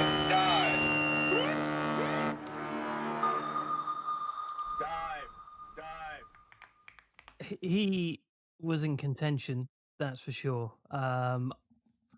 Production machine and a half, and clutch with a capital clutch as well. Like he had 2 massive late touchdowns against North Dakota State in the playoffs semifinals. So yeah, he really came up big for Illinois State on a big stage. As I say, yeah, just a great eye for the QB. I thought he looked speedier on tape than his testing showed. He's certainly not a top tier athlete by any means, but I did think his tape speed looked better than his testing speed. So yeah, take from that what you will. It still wasn't like earth shattering, but yeah, certainly I thought it was a little bit better. I do think he has a chance as well, Tom, to make a 53. Whether he gets drafted or not, I don't know, but I would make him a priority UDFA if he didn't. He's a bit older. He's unproven against top tier competition. I mean, his biggest game was obviously the first week against Oklahoma. He had 4 targets, 2 receptions for -3 yards. So, that's not ideal. But, I mean, other than that, yeah, just an absolutely superb force in the level that he was at, which, as you say, is the top level of SCS football as well. He just came up huge for his team time and time again. And if he could do that at the NFL, then he's going to be an absolute fan favorite. Shifty, aware, great awareness.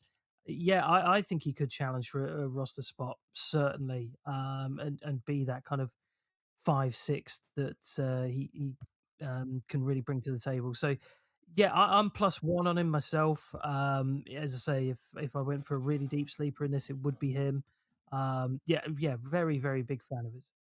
Shame he didn't transfer in his final year or something. Yeah, better because his grades he's played for 4 years, three years of solid production, like you say, and you like a guy that's involved. You know, the offense flows through him. You want to see what happens when he's not the alpha dog in a bigger program. So it's a shame he didn't get to move up a level. But then also Illinois State 2 years ago, you would never have said we're going to be at the final in the FCS, right. And because he stuck there, he was the main weapon, and that's probably what got him And in put a him lot on of the ways. map, yeah. So maybe, yeah, you never know. That. Yeah. And just to go on about the quickness, as you say, it shows in the short area in his testing, I think, because he was, and his 10-yard split was 1.53, which is, I think, reasonably good. These are pro day numbers, right? Because he wasn't at the combine, right? Yeah, it's the pro days. Yeah.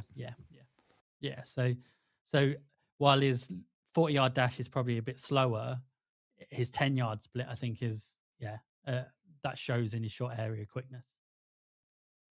Dane Brugler's wide receiver 69. Nice.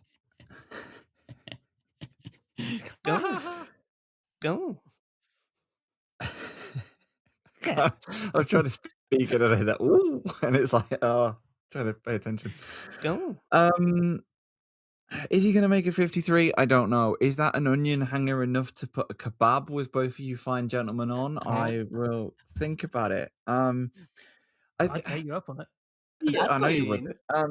I think he's a tough eval because he had such a size advantage against most of his competitors. You see him going up and high pointing the football against a lot of smaller corners, and most of the tape I saw, it was just him doing that consistently. There are some nice toe taps on tape. There is a 100-yard touchdown on tape. There was back to right against the goal line. Despite a lot of pressure from the cornerback that was trying to cover him, he out-physicaled the cornerback and basically caught the ball and ran away with it for 100 yards. So that was quite cool to watch. I didn't see a massive amount of separation. He's a good contested catch guy, so that's very much his game. But having said that, with his footwork and with a cut, he can separate, and I did see that on tape, but he didn't separate off the line of scrimmage. And I'm just wondering, as a projection, the things that made him good in college, are they going to be negated by the size of all the NFL defenses that he goes up against? That's why I'm like, is he going to make a 53 or not? I think the route tree is quite limited. It was very much men against boys on the tape, which is why I don't know. But yeah, I'm glad I watched him, and maybe I'm being overly nitpicky, but that's just what I saw on tape. And I'm just thinking, is what he did in college, is he, when he loses that like out and out physical mismatch attribute difference that he had in college at the FCS level compared to the NFL, when he goes up against people that are his size and are quicker than him, is he going to be in the top 1,696 players in the NFL? I don't know. Sod it. You can have a kebab if you want one, gentlemen.